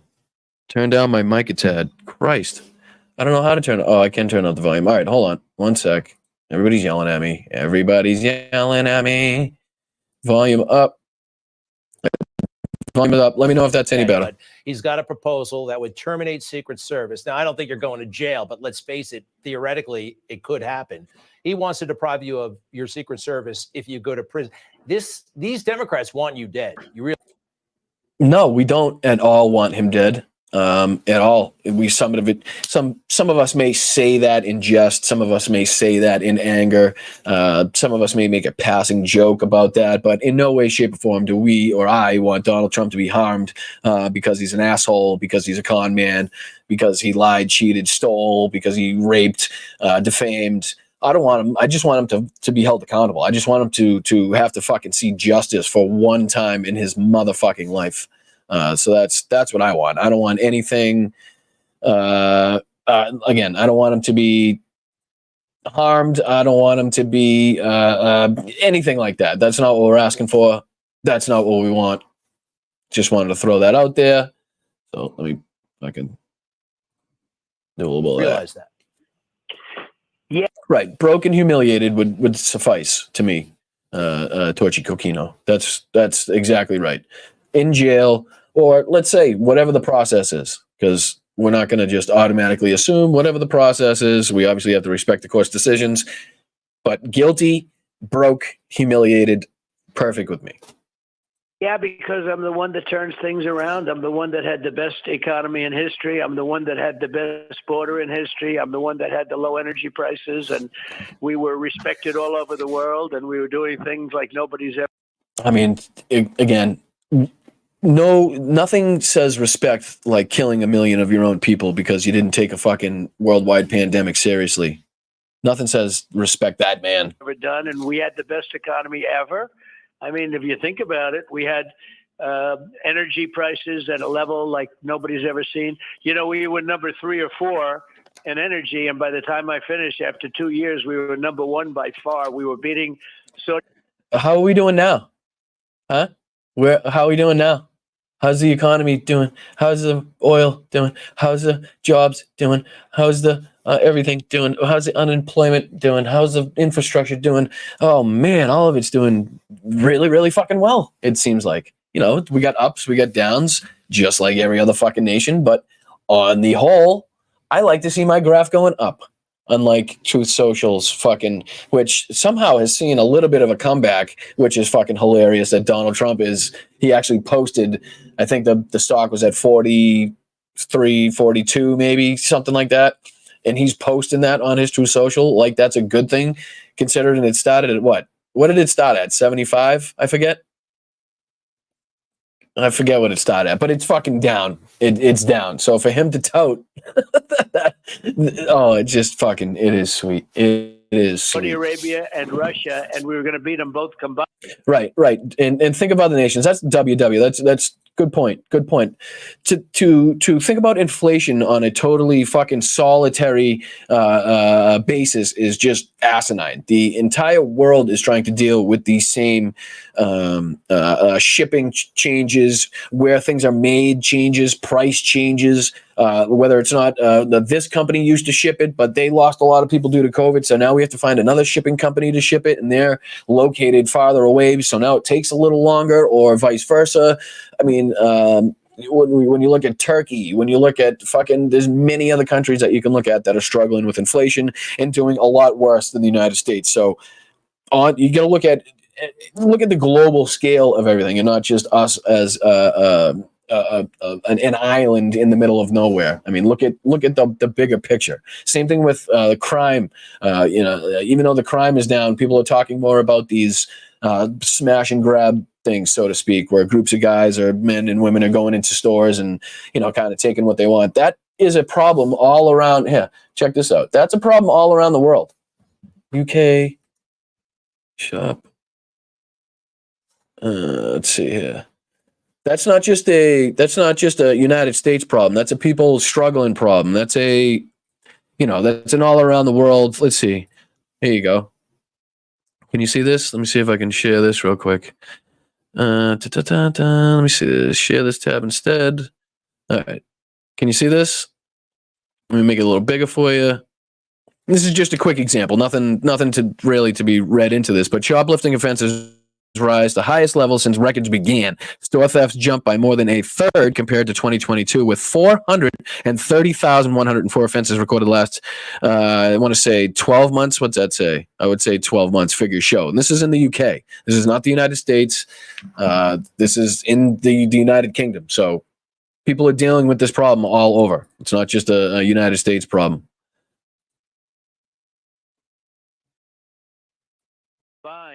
Within a very short period of time, we're going to be an energy behemoth like nobody had ever seen before. We have more liquid gold under our feet than any other nation, and nobody knows that. Nobody talks about it. And the Democrats. Nobody knows that. It talks about it, which is why we're drilling more and producing more oil than we ever have. Record oil production. But again, it's a big fucking secret that nobody knows.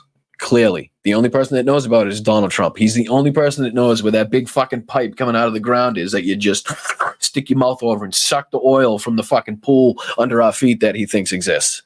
Democrats don't know how to use it.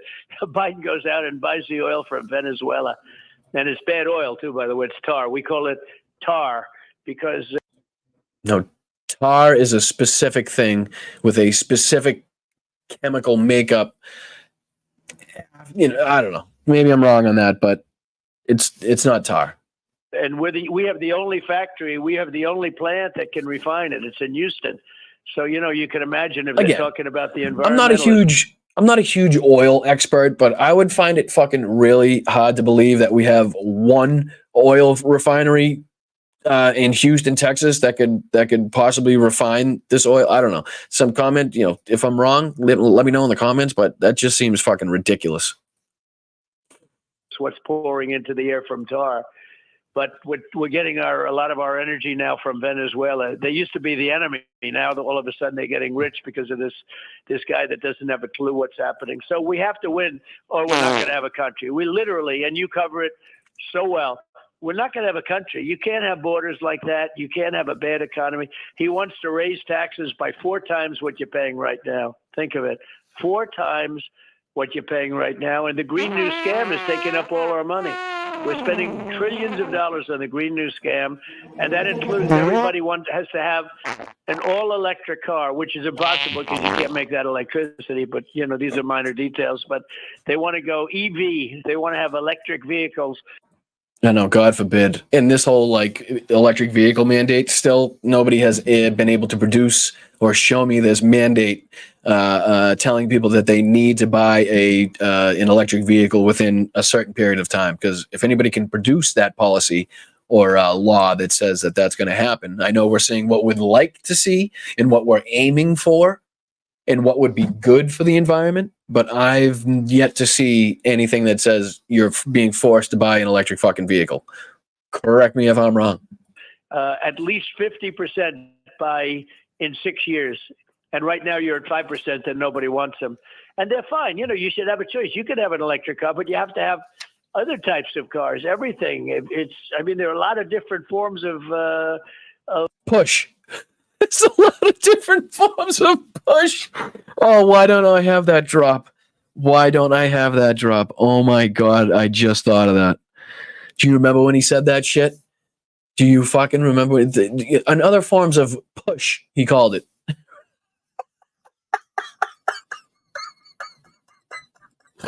Oh, fuck. Why don't I have that one? It was so fucking good. Of engine and motors. I know words. I have the best words.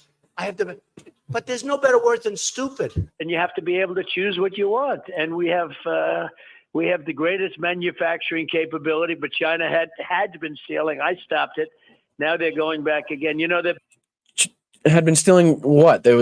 I'm pretty sure they were stealing while you were president, and Joe Biden has done more to stop that than any other. And remember those police stations that somehow were popping up under your administration where they were pretending to be cops, and then Joe Biden came into office and then those fake police stations were busted? Do you remember that? Oh, and you know what? Something else happened from China. He did something else from China. I forget what it was. It was something. I just sold an apartment for $15 million to somebody from China. Right. So, I mean, nobody did more to hurt. No, that's Joe Biden. All right. Anyway. Building the largest car factories in the world now in Mexico, and China's building them, and they think they're going to sell the cars into the U.S., but they won't do that if I'm president, I can tell you right now. I want to ask you, and we also want to respect the gag order. I know you got to watch it, but are you more or less likely, you think, to take the stand in the? Not a fucking chance.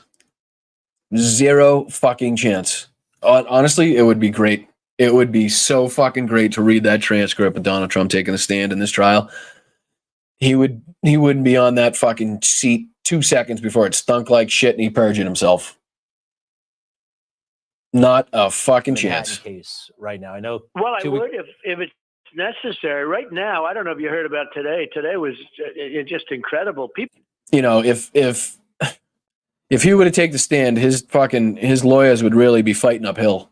Never fight uphill, me boys. All right. Well, don't take the stand then. Don't fucking yell at me. people are saying, the experts. I'm talking about legal. Oh, here we go. Here comes the three legal experts that also just happen to be Fox News contributors that he always he's going to hold a stack of paper this thick, right?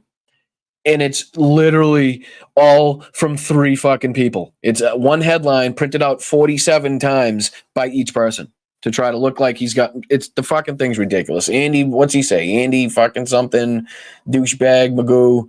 And fucking, hold on. I think I have the names of his lawyers right here. The Swami Vive Kamunan Suchin Tendolkar to Virat Kohli. I think those are his lawyers. Experts. They're saying, what kind of a case is this? There is no case. Jennifer, thank you so much. On the road again, making more money than before again. So good to see you in the chat again. Appreciate you, so don't get in an accident. Sorry, just came to me. It just hit me. Sorry. They had David Pecker testifying today, and he was, people are saying there's no case. There's literally. If there wasn't a case, why are you in court? Anyway. Anyway, there's no case, but I'm in court 4 days a week. You respect Andy McCarthy and Jonathan Turley. Right? Huh? That wasn't bad, Mel. That wasn't bad, right? My sister just texted me too. On the road again. Oh, man. Felt so good to sing that song again. Don't know where I got the words from. All right. And Mark Levin and a lot of people that you know and respect. And Pecker problems persist. You like that one, Mark? You like that one? I did too. His Pecker problems. That I know and respect. And virtually I don't know of one that said there is a case. This is a political witch hunt to try and get an incompetent president back in office. And he's in office. He would remain in office. He wouldn't get back in office. He would remain in office. Two totally separate things.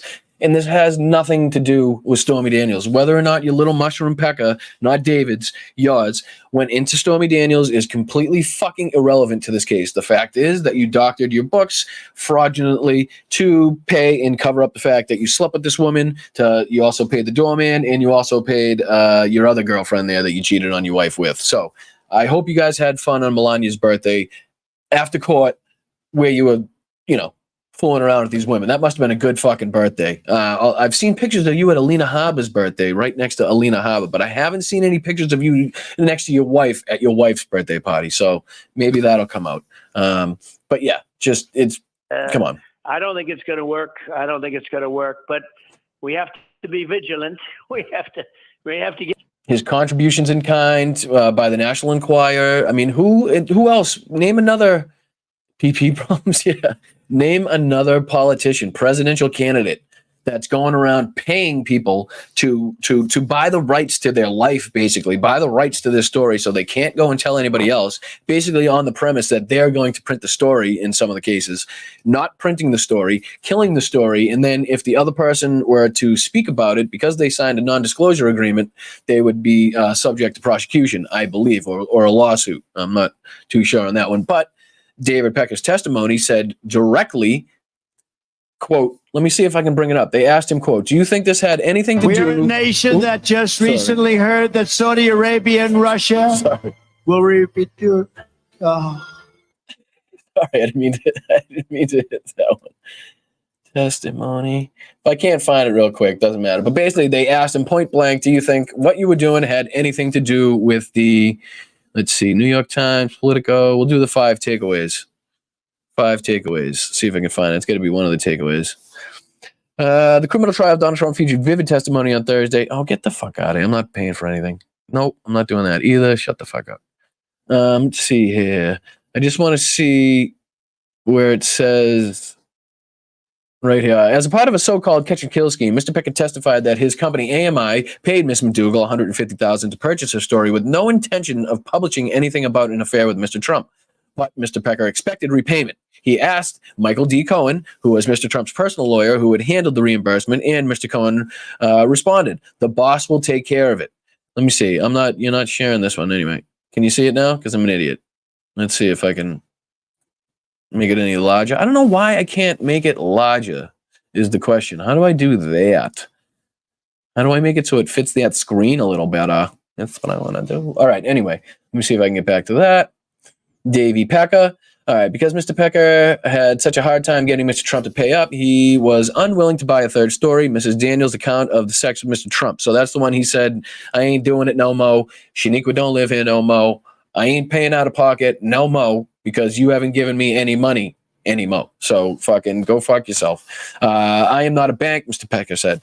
Mr. Pecker suggested that Mr. Cohen buy Mrs. Daniels' story instead, leading to the hush money deal, repayments, and records at issue in this trial. So here's the little diagram. Let me see if I can make it a little bigger. That way you guys can see what I'm reading. Alrighty then. So you got Michael Cohen, Stormy Daniels, Michael Cohen, National Enquirer to Karen McDougal, Michael Cohen, and National Enquirer to David Pecker to Donald Trump.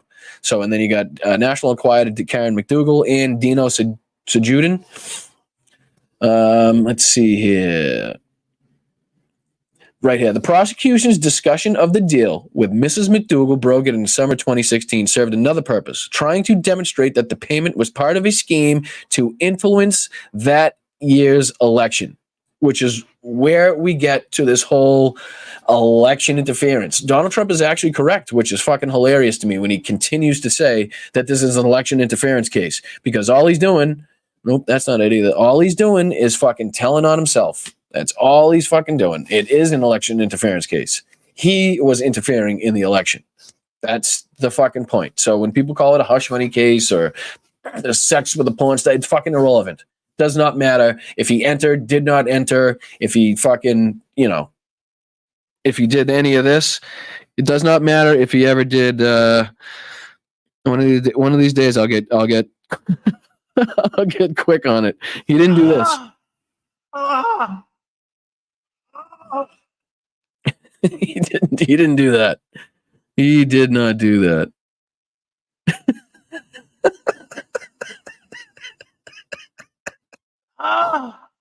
All right, sorry. All right, we'll continue with this one. Let's continue. Get out there, and we have to fight as usual. Oh, come on. All right, that one's done. We'll go to this one next. All right, shut the fuck up. I don't know why they did this. I still haven't been able to find the whole interview for some reason. They do it in like fucking pots. They only put out a couple of the... I'm going to do with it now. We're going to watch the couple clips from the correspondents did it too. Here we go. Here we go. This is the part 2 of that. A lot different out there, and I tell the Republicans that I started from the beginning. That might help. It's just awfully good that someone with the temperament of Donald Trump is not in charge of the law in our country. Because you'd be in jail. Secretary Clinton. Because you'd be in jail. He sounds like such a tough guy, right? It's almost like he didn't have time. Like, was he president? I think he was president. Did he have the ability? I think he would have had the ability to do something. I do. After how many years of chanting, lock her up, lock her up, lock her up, but he pussed out. Didn't do anything. Didn't matter to him. Just a fucking talking point. Looking like a tough guy. Really a bowl of fucking soft jello, marshmallow, fucking diarrhea inside. I think you locked up the election with that moment, but you didn't follow through on that. Yeah. That's the moment you think locked up the election right there? Telling Bill Clinton's wife that she would be in jail? For what reason? They are trying to put you in jail. No, my question is, you were... By the way, guys, I didn't get to say it in the beginning. Please hit that like button if you haven't yet. Hop out of the chat. Just smash that like button. Hit it. If you feel like subscribing, please subscribe. It's free for less than a Snickers bar a month. Literally less than a fucking Reese's Pieces fucking candy bar. You could become a member of this channel, which is probably the best way to help support this type of content, help support, people like me that have nobody above them saying, telling them what they can and cannot say. Like I always say, you get to see this channel grow. Kind of, wasn't really going to talk about it, but I don't know if I'm doing something wrong. I don't know if you guys want to see something different, but usually I thought the whole point was to get more people watching every show and not less every show. But, we're young. It's early. We'll get there. It's not like half the people are now watching that watched the first show. But anyway, we'll figure it out. So if you guys could do everything you possibly could to try to share this out, Rosebud, you've been amazing. I do appreciate it so much that you sharing this show out in the Midas Touch chats and everything like that. If you guys don't know, you can also catch my videos on the Midas Touch Network. It's been a little while since I've done one, but I will get one out soon. There's a playlist. You go to the Midas Touch playlist and you'll see Boston Brian. You can watch any of my videos on there. You can also hop on to my YouTube channel, this one that you're on, and check out the videos there. There's also the merch site down below. As I always say, anything related to Ukraine, any profit made from that goes straight to United 24, which is a great organization helping out men and women of Ukraine.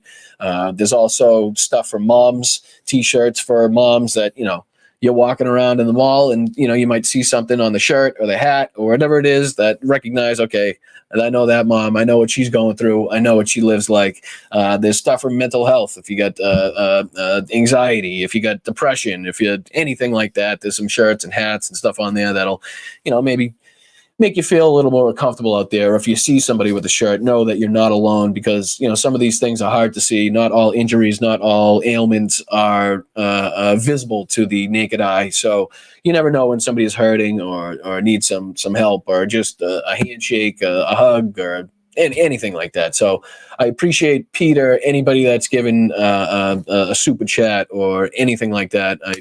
You guys are just the best. So I will obviously thank everybody. May is Mental Health Awareness Month. Correct, Mel. I appreciate that. Yeah, I watch Spox. I see you on there. And I see you in the chat, huh? I see you in the chat. But yes, Mel, thank you very much for mentioning that. May is Mental Health Awareness Month. So again, I'm sure that out of the 700 people watching right now, that there are a few that have some mental health issues and would like to feel supported in a group that, recognizes their problems and, not consoles, but just, makes everybody feel welcome. That's all I want. So I thank you guys. Hopefully we can get numbers up and not down. I don't know if, like I said, you guys want me to change the time, the day, whatever you guys want me to do. But, if you could kindly share the show out. And like I said, for way less than a Starbucks cup of coffee every month, you could become a channel member. Less than, for $5 a month, you could join my Patreon.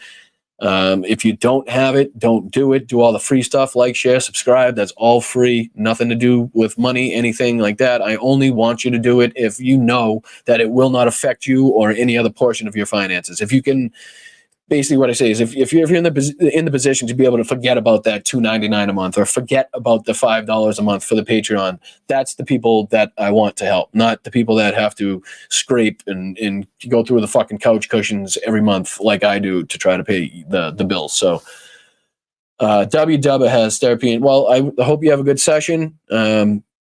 I hope more people take up the offer and the ability to get help and to speak about stuff, myself included. I'm terrible.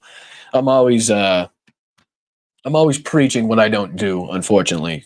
So the stuff that's gone on in my life, I could absolutely tear the psychiatrist apart. I think the psychiatrist would need a fucking psychiatrist after I'm done. So maybe I'll start taking them. Thank you. First time listener, and I love the show. Well, I love you listening, and I love you too. I appreciate it. Try not to get too specific, and we might have to change your name. Oh boy! All right. Anyway, back to the show. You know what? It's 2:46. 2:46. Why don't I skip this one? I'm going to skip this asshole. Is what I'm going to do. I'm going to skip this asshole. I'm going to go down to here. And I love hearing this other idiot talk. Should I go too far? Did I go too far? Let's see, right? Where is he? All right, here we go. This fucking dumbass. Look at this dumbass. I'm going to do this one. Case that should have done. All right. So, pretext. Jesse Waters or fucking half stupid, dark-haired Tucker Carlson is about to tell us why the relationship in him comparing Trump to King Kong was somehow a good thing, because obviously fucking Jesse has never watched the entire movie of King Kong and doesn't know how that ends. Doesn't end up well for the Kong. But anyway. Here's this asshole. Come on, Jess, you fucking bigoted motherfucker. Animal loose on the streets of New York City, breaking out of his cage at the crack of dawn this morning. Donald Trump headed straight in. He didn't break out of his cage. He was forced to wake up far earlier than he normally wakes up in order to go to his criminal trial for, election interference and, he's going to court. Basically, he's in trouble. He didn't wake up because he wanted to. And these construction workers you're about to see, it was set up by the union and once again set up by the young Republicans as fucking Republican operatives everywhere in these fucking crowds. It's ridiculous. You can actually see the union president, this specific union, on Fox News saying that he put out a poll himself with his workers, and I think Donald Trump's up 3-1 or something like that. So you can guarantee that he organized this little shindig for the union members that do like him or even wanted to see him. But what's funny is if you hear the chants and you see the chants, it's not the fucking construction workers' mouths that are moving. It's weird. It's almost like it's coming from back in the crowd somewhere, but I don't know why that would happen. Into a construction site. Hey, Chris Wittala? First time here myself. Richard sent me here. I do appreciate you being here, buddy. Hope in any way, shape, or form I am up to the standards of making this somewhat palatable. Basically, that's why I'm here. You guys could probably catch this shit on the news yourself, but who the fuck wants to do that and hear these boring ass mundane with a fucking purpose, people that never push back, that don't want to do journalism, that don't tell you the actual facts and just read the teleprompter? Who wants to hear that shit? So if I can in any way make this a little bit more palatable, make it a little easier to watch, maybe a little funnier, maybe you learn something, maybe you laugh, maybe neither, maybe I just kill some fucking time for you. But I appreciate everybody being here, so thank you very much. Well, like Trump, King Kong did like grabbing women. Ooh, burn! Fucking hold on. I got something for that. Where are we? Hold on. I gotta be fucking quicker on this. This is crazy. Otherwise, good Lord. Oh, here it is. Here we go. That didn't seem that fucking. What was good? That's it? Hoot. There we go. There we go. Sorry. That was just useless. All right, here we go. Again, no. Where's the mouths moving? What is that?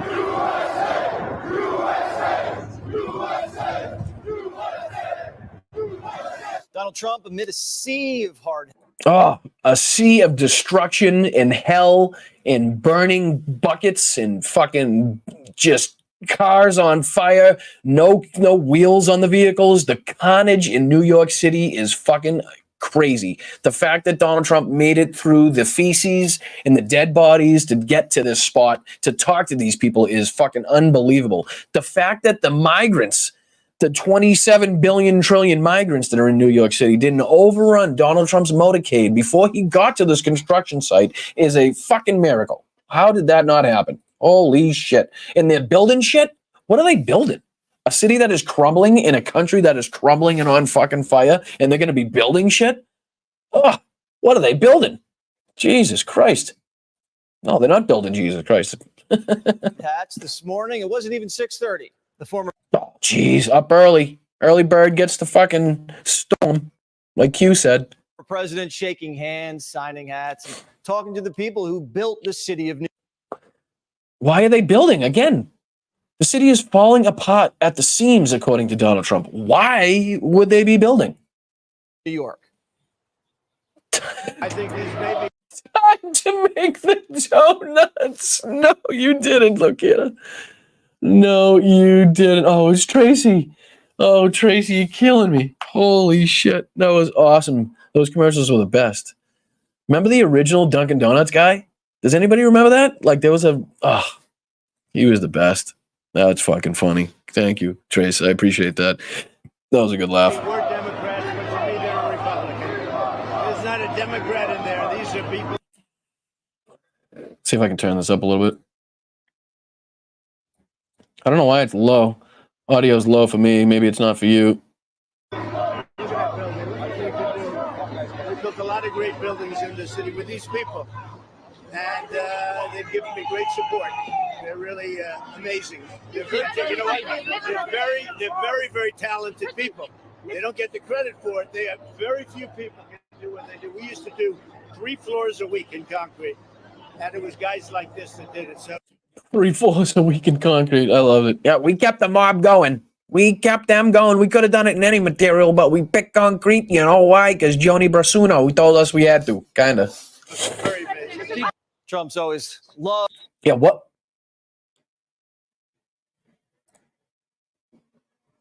What is that?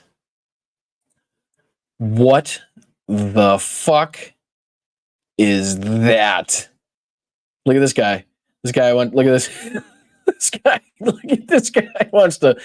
Well, he's like, all right. How do I get him? How do I get him? That motherfucker hasn't paid in 7 months. He's got a gold fucking helmet on. I could get that gold helmet. I could probably get about $7,000 for that bullshit. It doesn't even fit his fucking head. Look at that, will you please? Nothing says I'm a working man. Nothing says I'm a man of the people like a gold fucking hard hat. Are you shitting me? For fuck's sakes. You gotta be fucking joking me. Oh. Fuck you, you fucking dick. Yeah, that's what I say. That's what I say. All right, here we go. Nope, I'm not going to be smaller than you, you fucking piece of shit. Here we go. That is just too much. That is too much. Construction site for a real estate mogul like him. It's home. Judging by the Real estate mogul. How does he get these titles? Like, why does he, what, because his name is slapped on a fucking couple buildings? He didn't build those motherfuckers. He hasn't built a building in I don't know how long. Love Trump chants. They love him too. It was great to see the president come and engaging with the blue-collar worker of New York City. We basically built New York. I put out a poll in my union. All right, here we go. Here we go. This is the fucking asshole. This is the asshole right here. This is the guy that probably set up all of his union workers that, you know, he knew were pro-Trump somehow. Worker of New York City. We basically built New York. I put out a poll in my union. President Trump is leading Joe Biden 3-1 on my presidential poll out of my 9. Which means a lot from that. It means a lot. The Blue City labor unions, you know, most of which already have endorsed Biden. But your secret poll in the back rooms of your fucking union that some of these crazy motherfuckers that are in every group hopped on and decided to vote on. 1,000 members right now. Yeah, his poll is just a group text. Exactly. I sent out a couple text messages and 3 people responded. Trump, one responded Biden. So basically what I'm saying is that's going to have huge effects on the 2024 election, and that you could probably guarantee that that's the statistical data that we're going to go by. So, yeah. Asshole. We are very tired of the situation with groceries, inflation, gas prices, illegal immigration. I'm sorry. What was that last one? Just this week, it was reported that an illegal alien, and you just look at this, what's happening. Yeah, if you just look at the lega. Well, let me catch that one again there, fucking Prez boss. Situation with groceries. Okay, groceries. Now, let me see. I haven't seen or heard of Joe Biden going into fucking Shaw's or Stop and Shop or fucking, what Nate, put out your local supermarkets that you guys got in your areas. But I'm pretty sure that Joe Biden has no real effect on how much they're charging for fucking bread or eggs or milk or fucking produce, whatever it is. I mean, it's taken them a little, illegal alien. You don't like that one? Hold on. You like this one? This is a good one. Gettysburg, what an unbelievable battle that was. The Battle of Gettysburg, what an unbelievable, I mean, it was so much and so interesting and so vicious and horrible and so beautiful in so many different ways. It represented such a big portion of the success of this country. Gettysburg, wow. I go to Gettysburg, Pennsylvania to look and to watch. Tell my grandson to do his homework, please. Grandson, what's his name? What's his name, Tanya? Give me his name. I got him. I'll force it in him. All right, let's go. Inflation, gas prices. Okay, gas price is another one. It's not like we have a couple wars going on that may have an effect on that. And again, are we going to just totally forget that COVID was a thing? Are we just going to totally forget how much the world economy and the world shipping and the world's fucking economic trading and all that shit changed. Like I said before, if a shipping company or a trucking company was decimated by COVID, it's now either not a company, and the shipping that they used to do now has to be spread around to other companies, which makes it a little bit more difficult for them, which makes them have a little bit higher workload, which probably means that it's going to be more expensive. Or the shit's not coming from China. It's not being made by little kids in sweatshops in fucking 200-degree temperatures in a fucking metal tin box so that we can have Nikes on our sneakers. So we're going to have to pay a little bit more to not have little kids and slaves in China, in the rest of these places, make our product. So again, I think Hal calls it an anti-slavery tax, is what Hal Sparks, at Hal Sparks. Make sure everybody's watching Hal Sparks stream. Make sure everybody's watching the fucking Midas Touch stream. Again, Midas Touch probably has the best coverage on this trial. They got Karen Friedman Agnifilo, who used to be the number 2 at the Manhattan District Attorney's Office.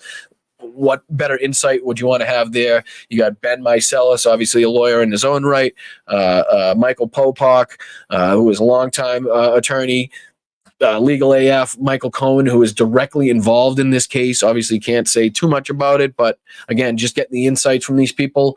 It's check out Midas Touch. Believe me, it's just, you're going to watch that. They live stream in the morning to give you a little bit of an update on what's going on. And in the evenings, I've seen Ben put out basically a little post-it note of everything that, the bullet points of the day for the trial. So if you want to catch up with that.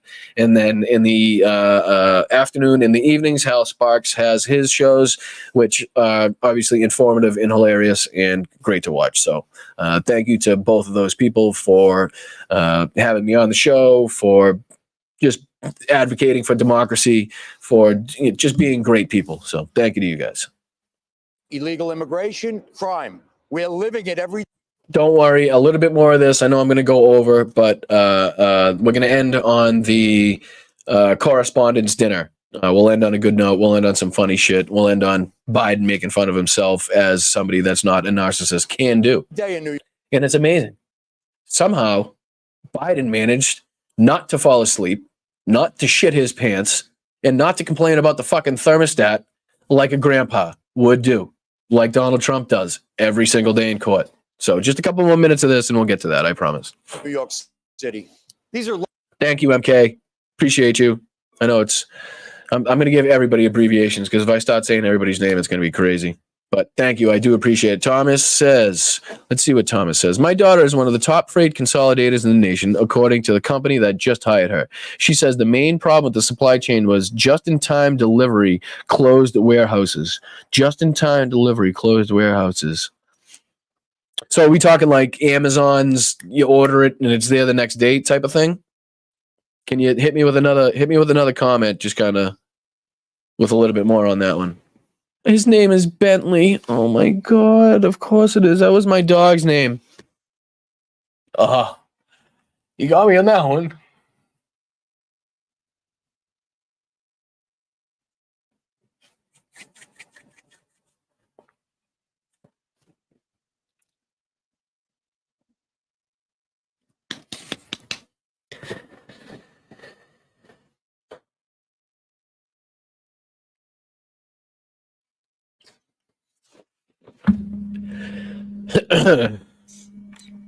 Do your homework, Bentley. Sorry. All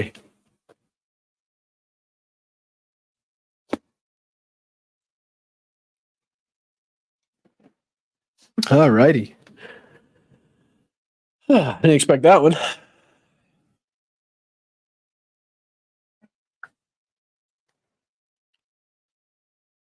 All right. Sorry. Lifelong Democrat unions wrapping their arms around Trump. A group Joe Biden won by 16 points last time. But Biden can't even put a hard hat on the right way. Remember? When he does talk to them, too, he talks down to them.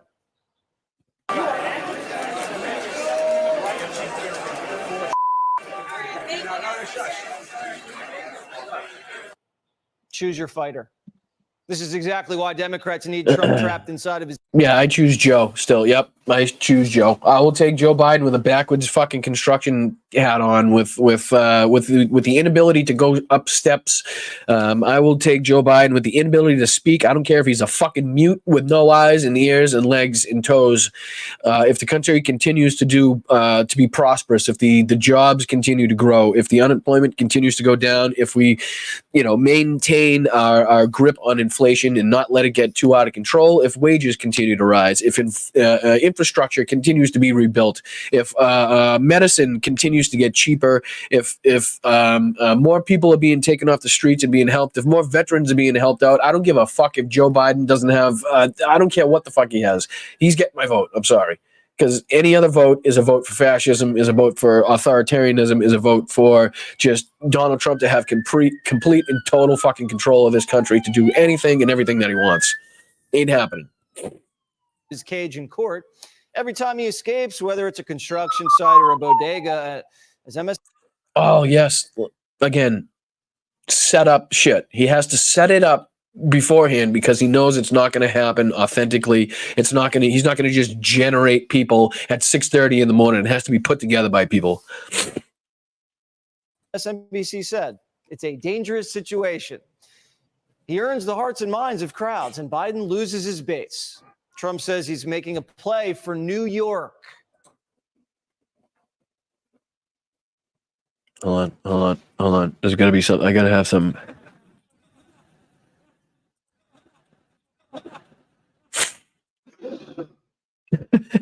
Get the fuck out of here. Just like he's going to have rallies at Madison Square Garden, right? Just like what's funny about this is I just saw a headline that was trying to poke fun at Biden for saying that he's trying to make a push for Florida and how utterly ridiculous that would be because Florida is Trump country, it says. And then you got Donald Trump talking about making a play at New York City. Is he fucking fried?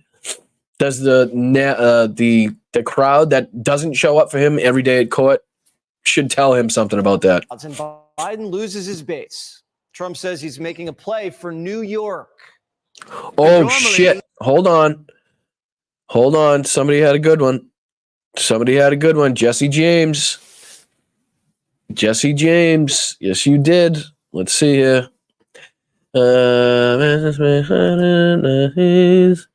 Good call, my friend. Great fucking call. Let's see here. I'm going to show you. Let's do this one. All right. I'm going to share this tab instead. I'm going to make it the whole page. Oop, I didn't click it. Let's go. Click them. There we go. All righty. Why is it on the side? I don't know why it's on the side. Share this tab instead. Here we go. All right.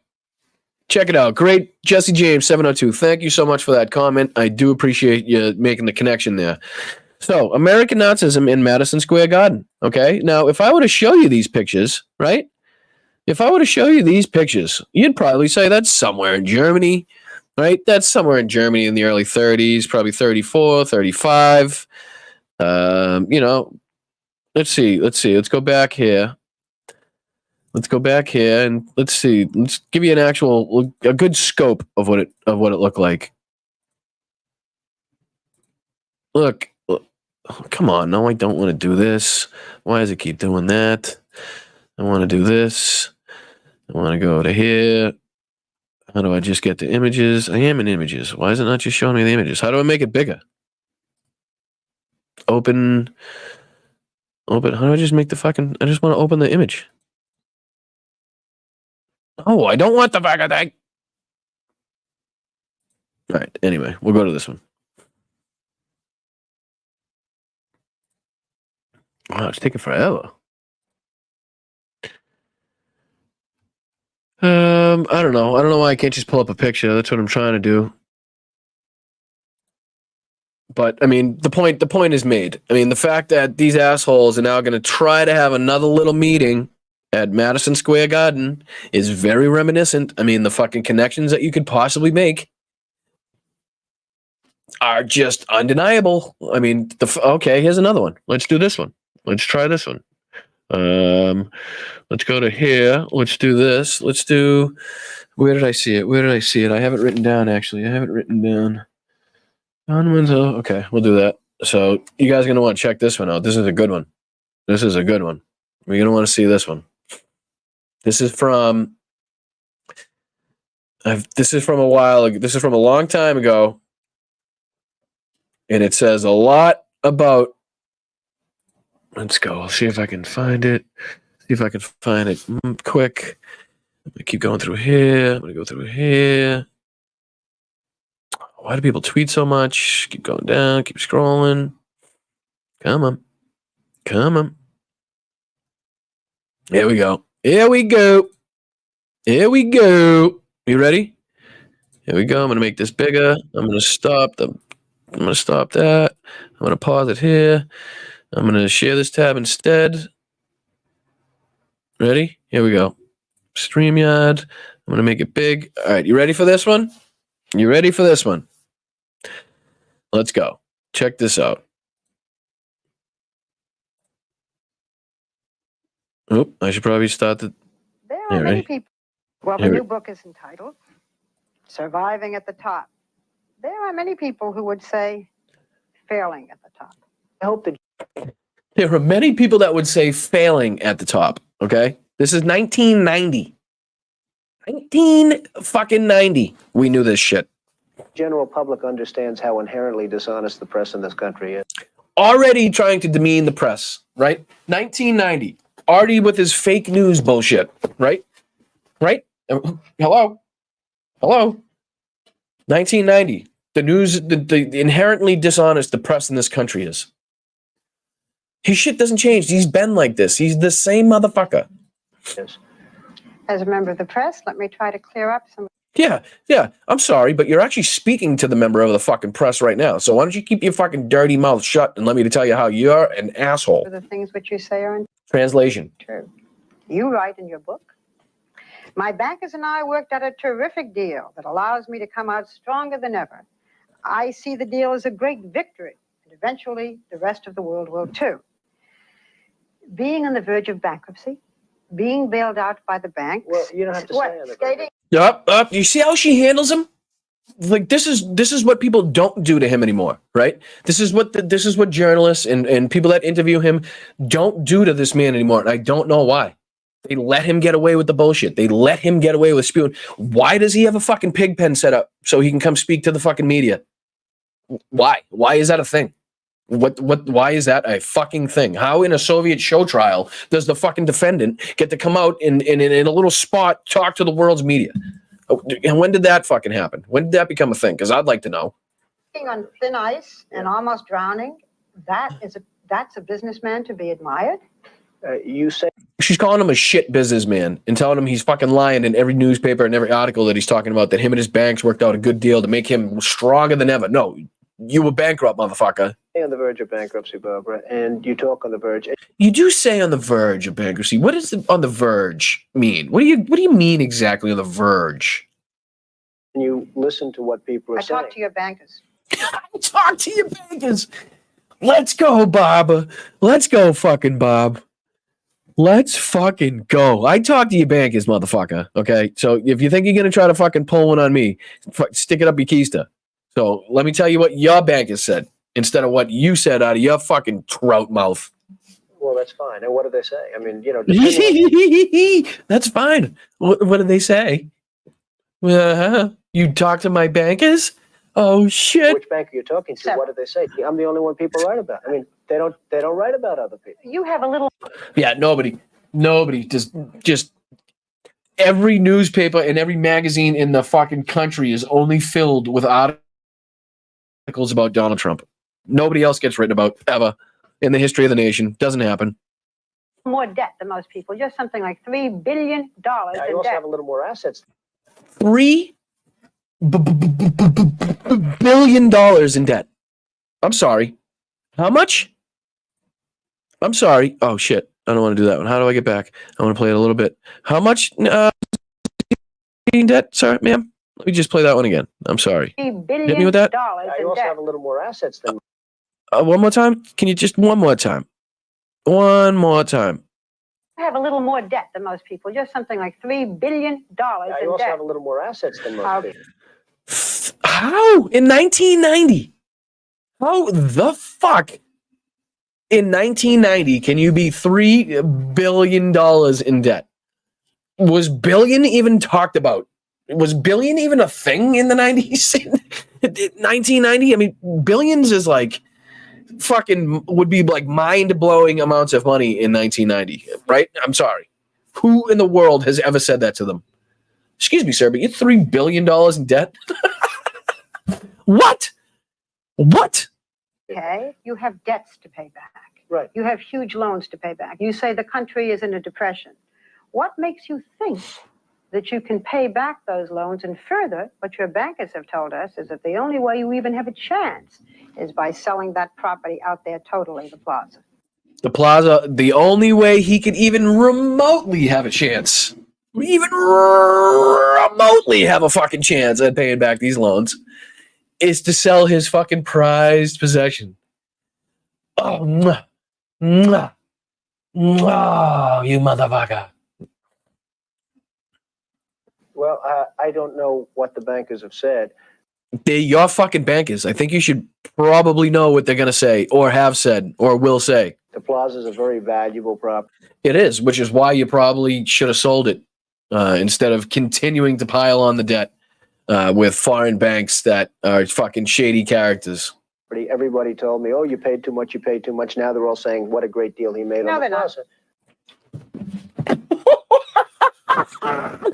No, they're not. You see what I'm talking about? How they don't. She's not handling his bullshit, right? She's not like fucking just taking what he says at face value and letting him continue with his bullshit. No, they're not. She says straight up. Make him fucking think. Make him continue to fucking think. Because the more he thinks, the more he's going to tell you what the fuck he's doing and the more he's going to fuck up. Oh, you paid too much, you paid too much. Now they're all saying, what a great deal he made on the plaza. No, they're not. Oh, Bobby, let's go.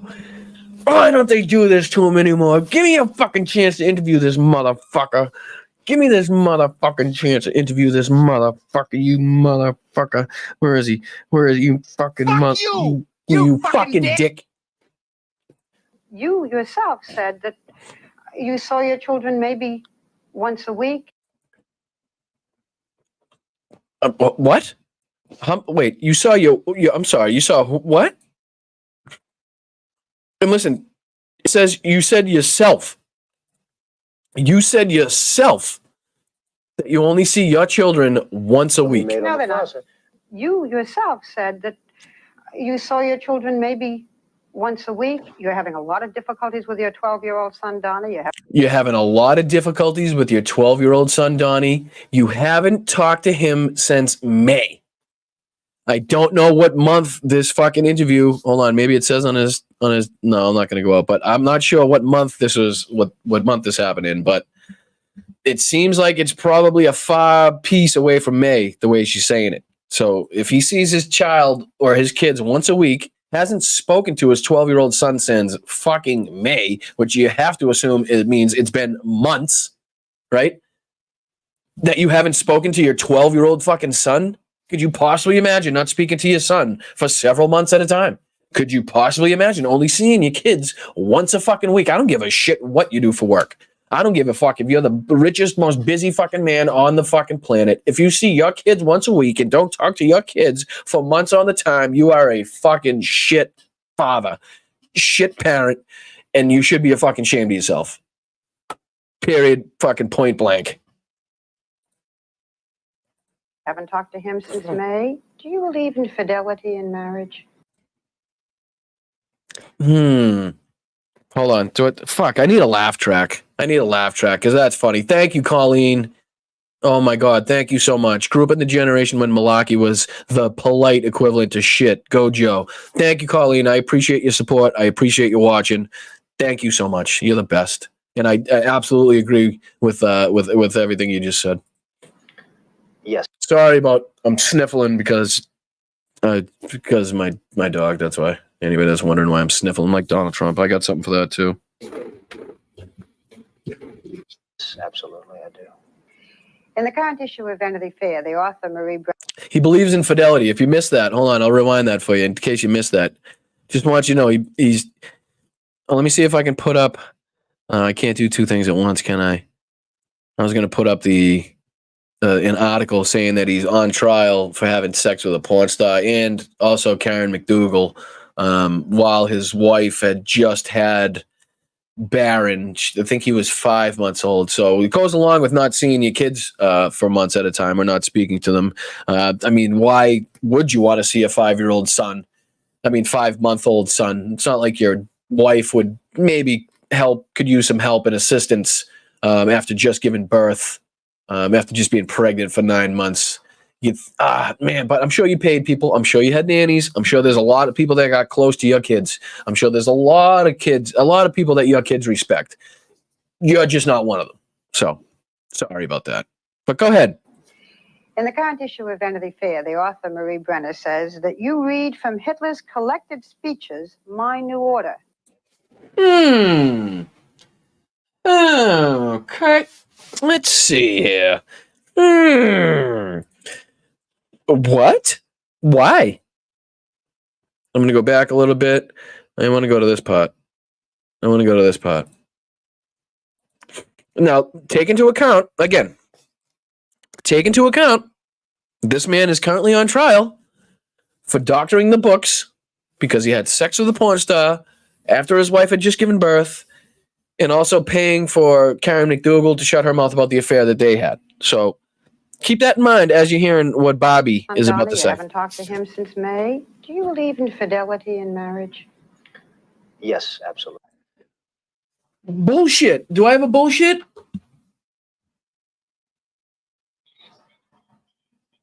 Did you hear that? Tell me you heard that, because I hooked it straight up. So you should be able to hear it now on these ones. Are you hearing any of these drops? Are you listening? Can you hear any of these?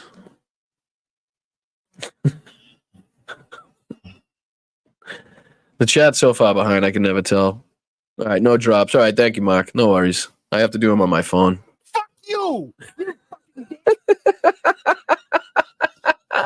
Sorry. Excuse me. My bad. In the current issue of Vanity Fair, the author Marie Brenner said. All right, I'm going to make this big screen. I'm going to make this big screen and as loud as possible. So everybody can hear this part. All right, volume up. Pay attention. Get your fucking headphones up on this one, people, okay? I know drops. I know, and I know the chat's a little behind. But fucking turn up the volume on this one. You're going to want to listen to this. You're going to want to hear this one. Says that you read from Hitler's collected speeches, My New Order. Isn't that something? I mean, don't you just have Hitler's speeches lying around on the coffee table? I mean, I don't know about you, but I cover mine in plastic and I take mine into the shower so that I could read, all the wonderful speeches that are so fucking inspirational as I'm cleaning myself, which oddly enough, a lot of Jewish people didn't get to do during Hitler's. Anyway, you were saying about books. Now, these are speeches that you seem to admire. What's your reaction? Do you have this book? A friend of mine sent me a book. Translation: yes. Yes.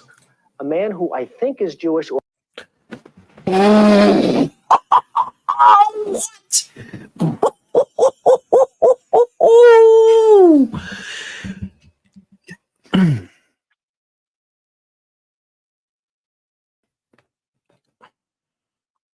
I don't even know.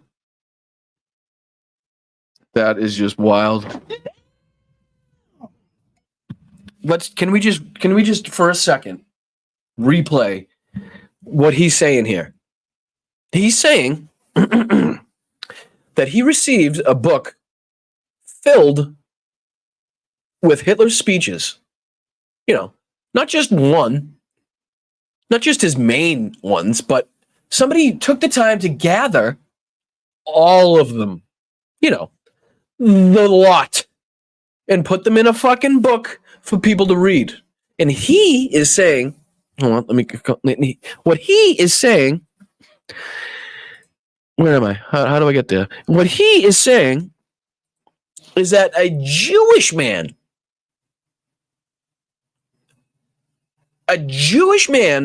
gave him a book of Hitler's Nazi speeches.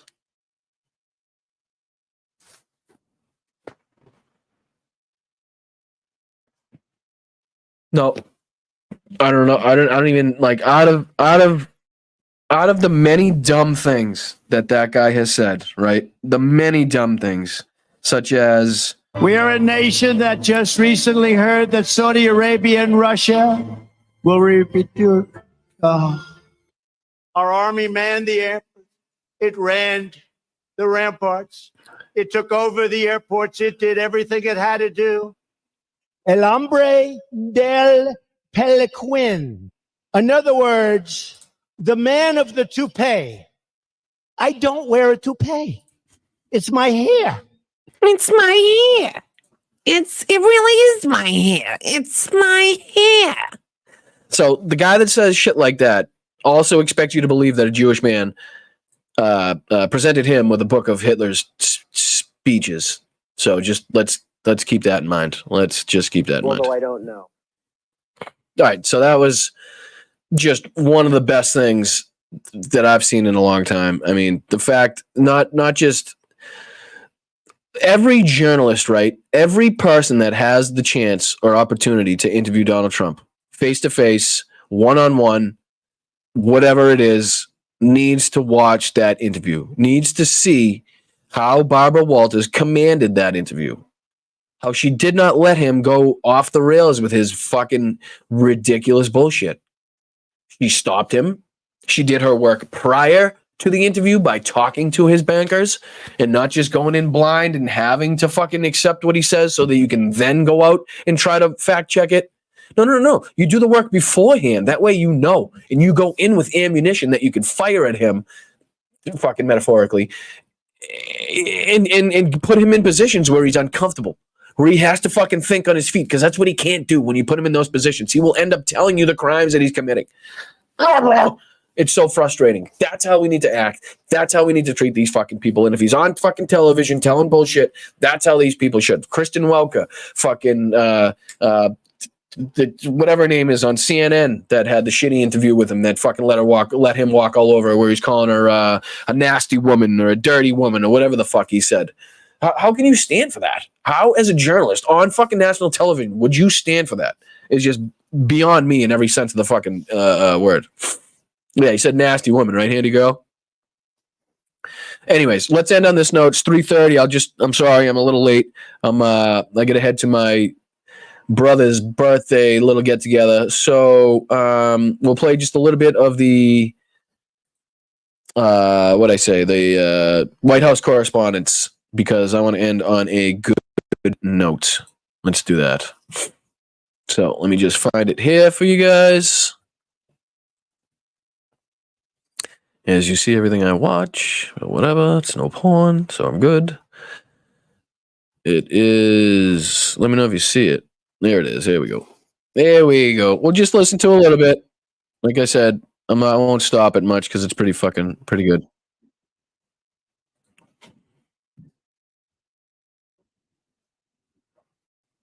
I didn't know you were going to show photos of me from high school. Yeah, it's not really fair. You can't do it for President Biden because the technology wasn't invented when he was in high school. It's not really fair.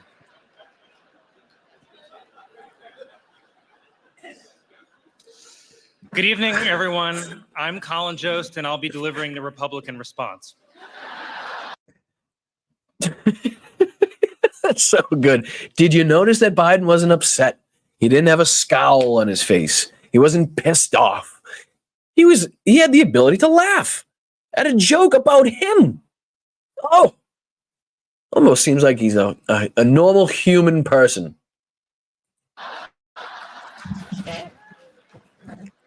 I'll be honest with you, I don't have a lot of time. I need to get back to New York because I'm juror number 5 on a big trial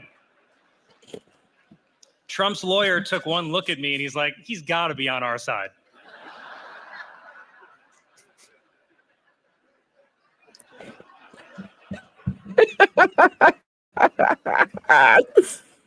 Thank you, Kelly, for that very kind introduction.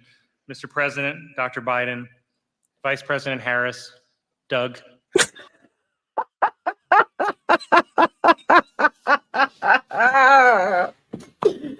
Oh, Jesus. And Doug.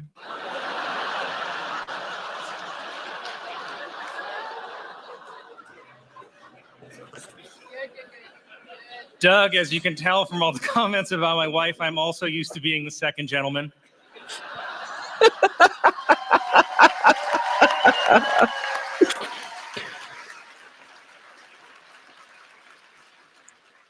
And I am honored to be here hosting what is, according to swing state polls, the final White House Correspondents' Dinner.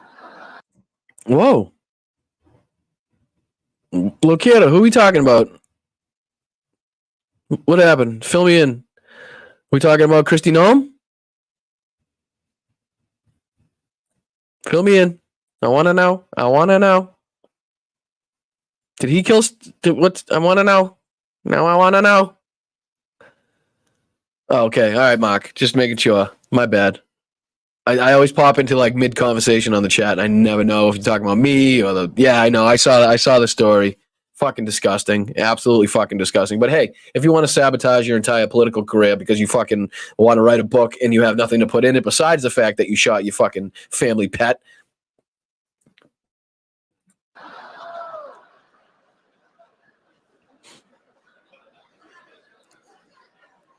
I hope that tonight will be a night to remember for most of us.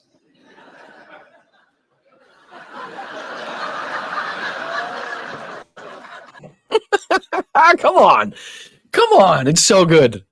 You know, you got to pick at it. I mean, if you can't laugh at yourself, you can't laugh at other people. That's the whole fucking point. That's why Trump can't take it. He has no fucking sense of humor. He has no personality. He has no sense of being a social. I mean, he likes to consider himself a socialite, yet he has no fucking personable aspects of his life.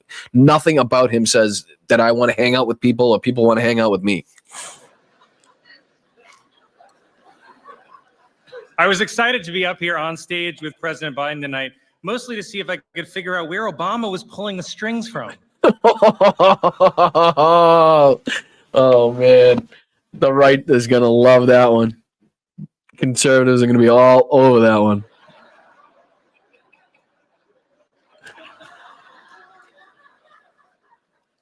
I have to admit, it's not easy following President Biden. I mean, it's not always easy following what he's saying. Like,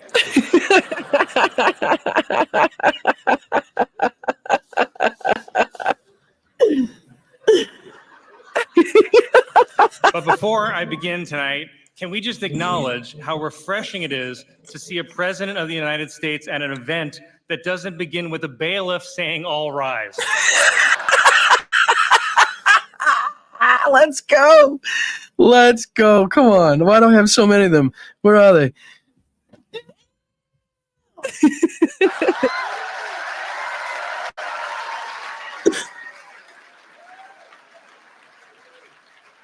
And I would like to point out, it's after 10 p.m. Sleepy Joe is still awake, while Donald Trump has spent the past week falling asleep in court every morning.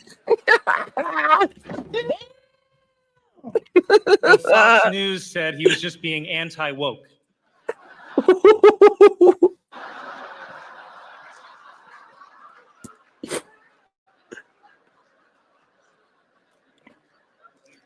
Oh, it's so We good. are all here tonight at Nerd Prom.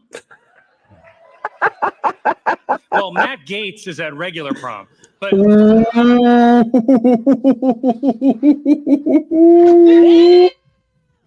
Holy shit. Holy shit. Well, Matt Gaetz is at regular prom. Fucking burn, baby. Burn, baby. Let's go. Make sure you're hitting that like button. We only got a couple more minutes left. Make sure you like, share, subscribe. I appreciate you guys. I'll go over everybody that gifted in just a second. I just want to do a couple more minutes of this, and then I got to get out here. Love you guys. I actually thought I saw Matt Gaetz here tonight, but it was actually just my own reflection in a spoon.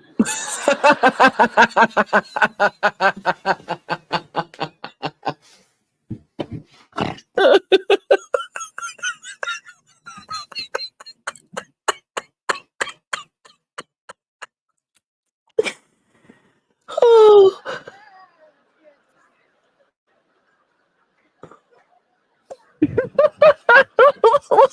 Like many of you here tonight, I pretend to do news on TV.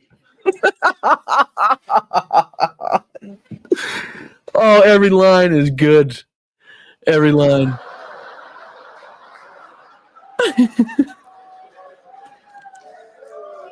My weekend update co-anchor, Michael Che, was going to join me here tonight, but in solidarity with President Biden, I decided to lose all my black support.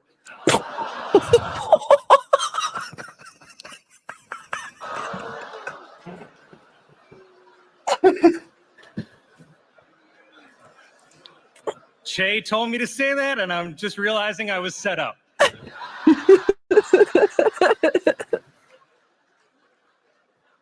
Well, you gotta hold on, Karen. You gotta understand. Where is it?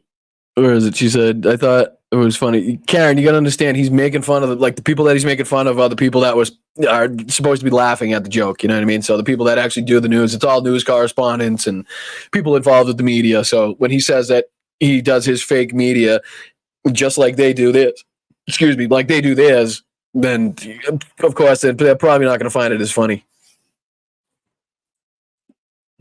All right, let's go. A couple more minutes. Sorry, I can't stop. I've done Weekend Update for a while now, but most people don't know that I started out doing the actual news. My first job out of college was as a reporter for the Staten Island Advance. Yeah, so Adam, the whole thing is, they kind of do like a flip on the show where Michael Che writes the jokes for Colin during the news, and then hold on, my mom's calling. Hold on. Hi, Mom. Nothing. I'm just on. Oh Christ! I hung up on her. That's not good. Let me call Mom back. Always got to take Mom call. Oops, swap. Where are you, Mom? You there? Mom? Mom? Mom? Jesus Christ. Let me call her back. You can't not answer Mom's phone call. Doesn't matter where you are, what you're doing. Hi, Mom. I couldn't understand what you were saying. Why not? Can you understand me now? No, sorry. I'm on live streaming on YouTube. You're on live, so. Oh, I'm getting off then. Why? No. What do you got? What's going on? Call me when you're done. You okay? Somebody's got to pick up Papagenos or something. Somebody's got to pick up Papagenos? All right. Kelly said she said she gets out of work at 5. Oh, she's going to get the cake next door. Amy says hi. Pam says hi. Petrazi says hi. Mello says bye, Mom. Trish says hi. PB says hi. Evie's aunt says hi. Hinder says hi. Mark says hi. Everybody says hi, Mom. All right, I'll call you when I'm done. I love you very much. I love you. Bye. Sorry, guys. Thank you for your patience. I appreciate you guys. Thank you. Sorry, but come on, you can't not take Mom's phone call. I don't care. Thank you, Carl. I appreciate you, buddy. I do. I really do. Thank you, Claudio Baronito. I appreciate you. Thank you so much, Catherine. You're the best. Yeah, my mom's adorable. Yeah, it's good you haven't heard. You haven't heard of Lotto yet. She's just like me. She's feisty. She's feisty. All right, so just a couple more minutes. I'm sorry. I know, mods. I'm going over. I do apologize, Mel. I apologize if you got stuff to do. Don't let me keep you. I'm only going to go a couple more minutes. So thank you. Be gross. Thank you. I appreciate it, Mello. You're the best. You do have to take Mom's phone call. Absolutely, Brad. Karen. Papagino's? Come on, I thought you were Italian. I'm not Italian. My middle name is... No, I don't want to give up too much, but no, I'm Irish. I'm about as Irish as they come. Doesn't get any more Irish. All right, couple more minutes, we'll get out of here. I'll let you guys enjoy the rest of your Sunday. Newspaper. Hi, Andrea. How are you? This is probably the best correspondence dinner. It was a good one. There's a lot of good ones too, though. You know what I mean? So it's something for them to blow off steam, get a couple laughs at their expense, and then watch Donald Trump with his scowl when he goes, if he goes. They do not have a table here tonight. But they asked. I still think Brian should get a kitten for his dog.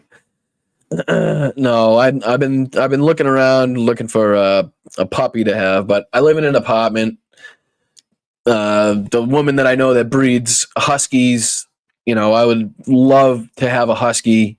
Believe me, it's just not conducive to,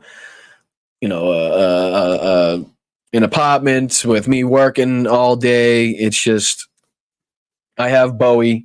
Bowie is a husky. He's Mel's husky, and he's more than enough dog for me. He's about 700 pounds of lap dog, and he's amazing, and his eyes are beautiful, and I love him very much. Dogs are just the best.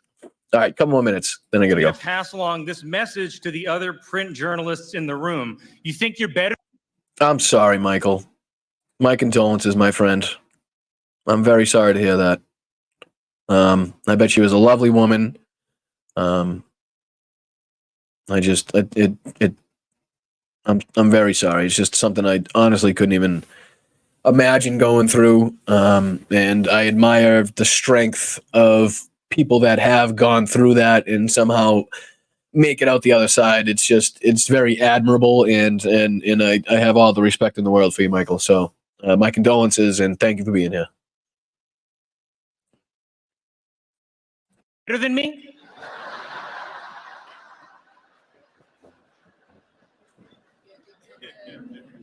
My mom turns 90. That's awesome.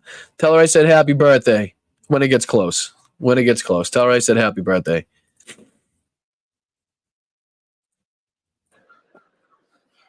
By the way, I want to point out, when I worked at the Staten Island Advance, we had a daily circulation of 100,000. The Washington Post would kill for that.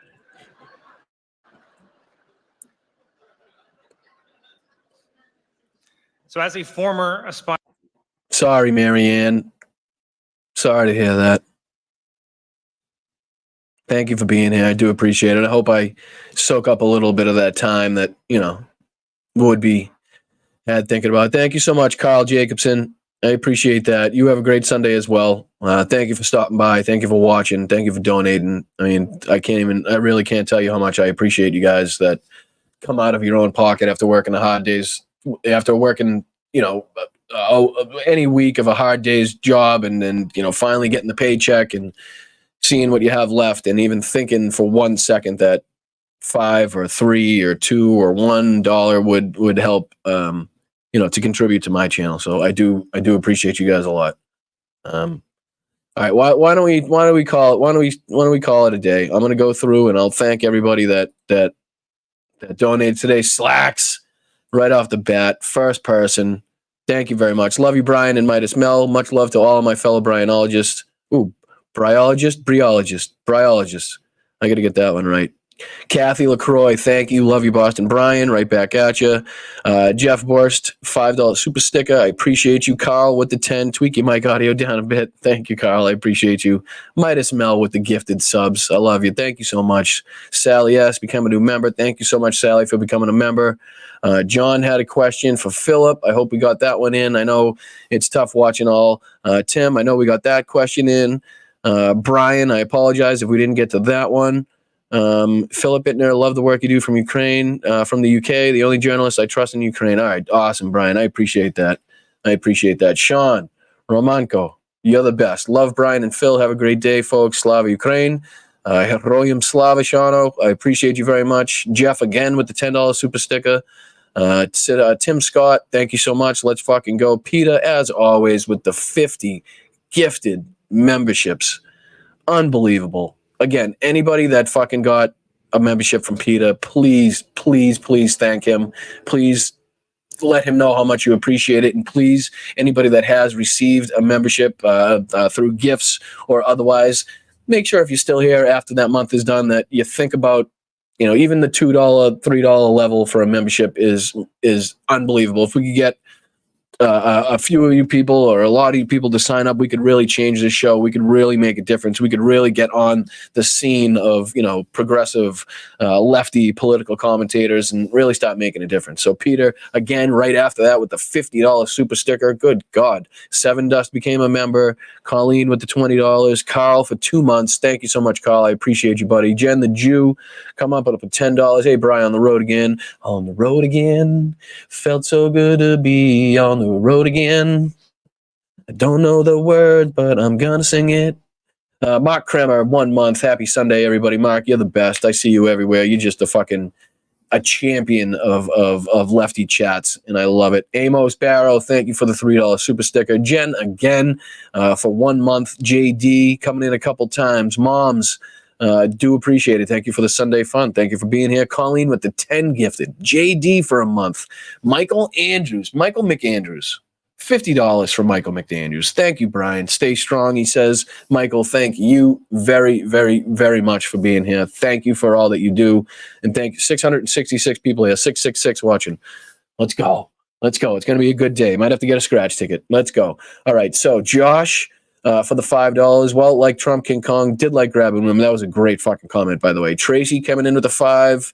C7557 coming a new member. Thank you so much. Dexy with the $5. Hi, Boston Brian. I've been busy holding another weekend estate sale, so I'm missing my Sunday fun day with BB. Still wanted to show quick support. How fucking amazing is that?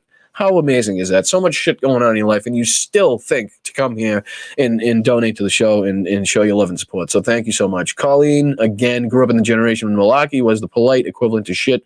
Go, Joe. You're the best. Sama, new member. Treva for 2 months. Couldn't find this interview in 2016. Let's go. Well, you saw it here. Pam for $10. Thank you for going over. Keep going. Thank you, Carl. Have a great day. Rest of your Sunday. Robin, Trish, become a new member, and Sama with the $20 saying, enjoy your evening, bro, mom, and family.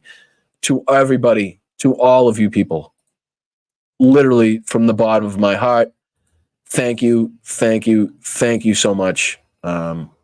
I appreciate you fighting through the technical difficulties. I appreciate you fighting through the fact that I'm new to this and I'm still trying to figure out how the show should work and what I should say and how I should say it. But the fact that we have consistently at least 600, 700, 800 people in here, whether that's on all platforms, whatever the fuck it is, I don't care. I really hope that the numbers that were going down start going up a little bit. I don't know why less people would be watching. I was kind of hoping more people would be watching, but hey, if it's not for everybody, then it's not for everybody. And if, I just suck at this and that's why nobody's watching, then so be it. I'll find another way to get my word out. I don't know, maybe another night, maybe another day where we do the show. I'm not sure, but hopefully the decline doesn't continue and we start on the incline. So thank you to everybody. I do appreciate it. Hope you guys have a wonderful rest of your weekend, a wonderful rest of your Sunday. Like I said, show some love to your family. If mom calls, take the call.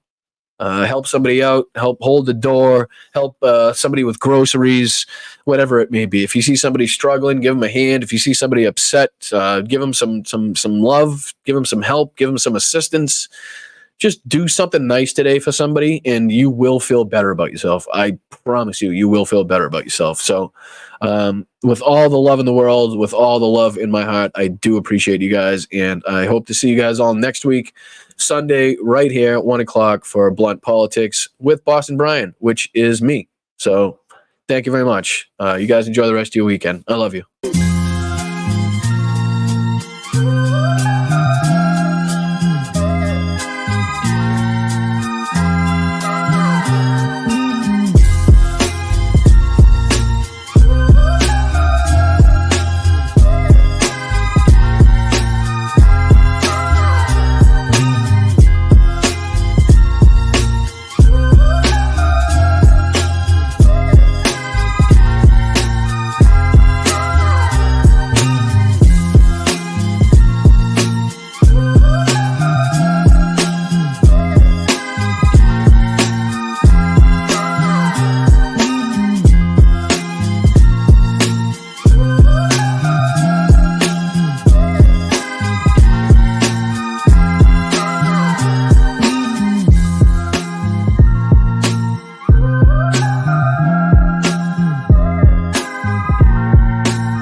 guess the hard work.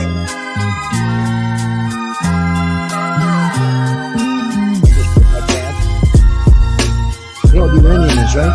Something called nuclear weapons and other things. Like what things have been with uranium, including some bad things.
Never fight uphill, me boys. Never fight uphill.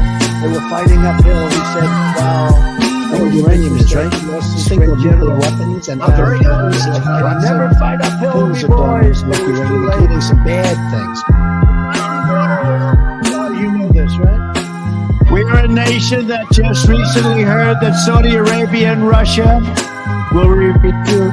I'm very highly educated. Expel the warmongers, and God bless the United Church.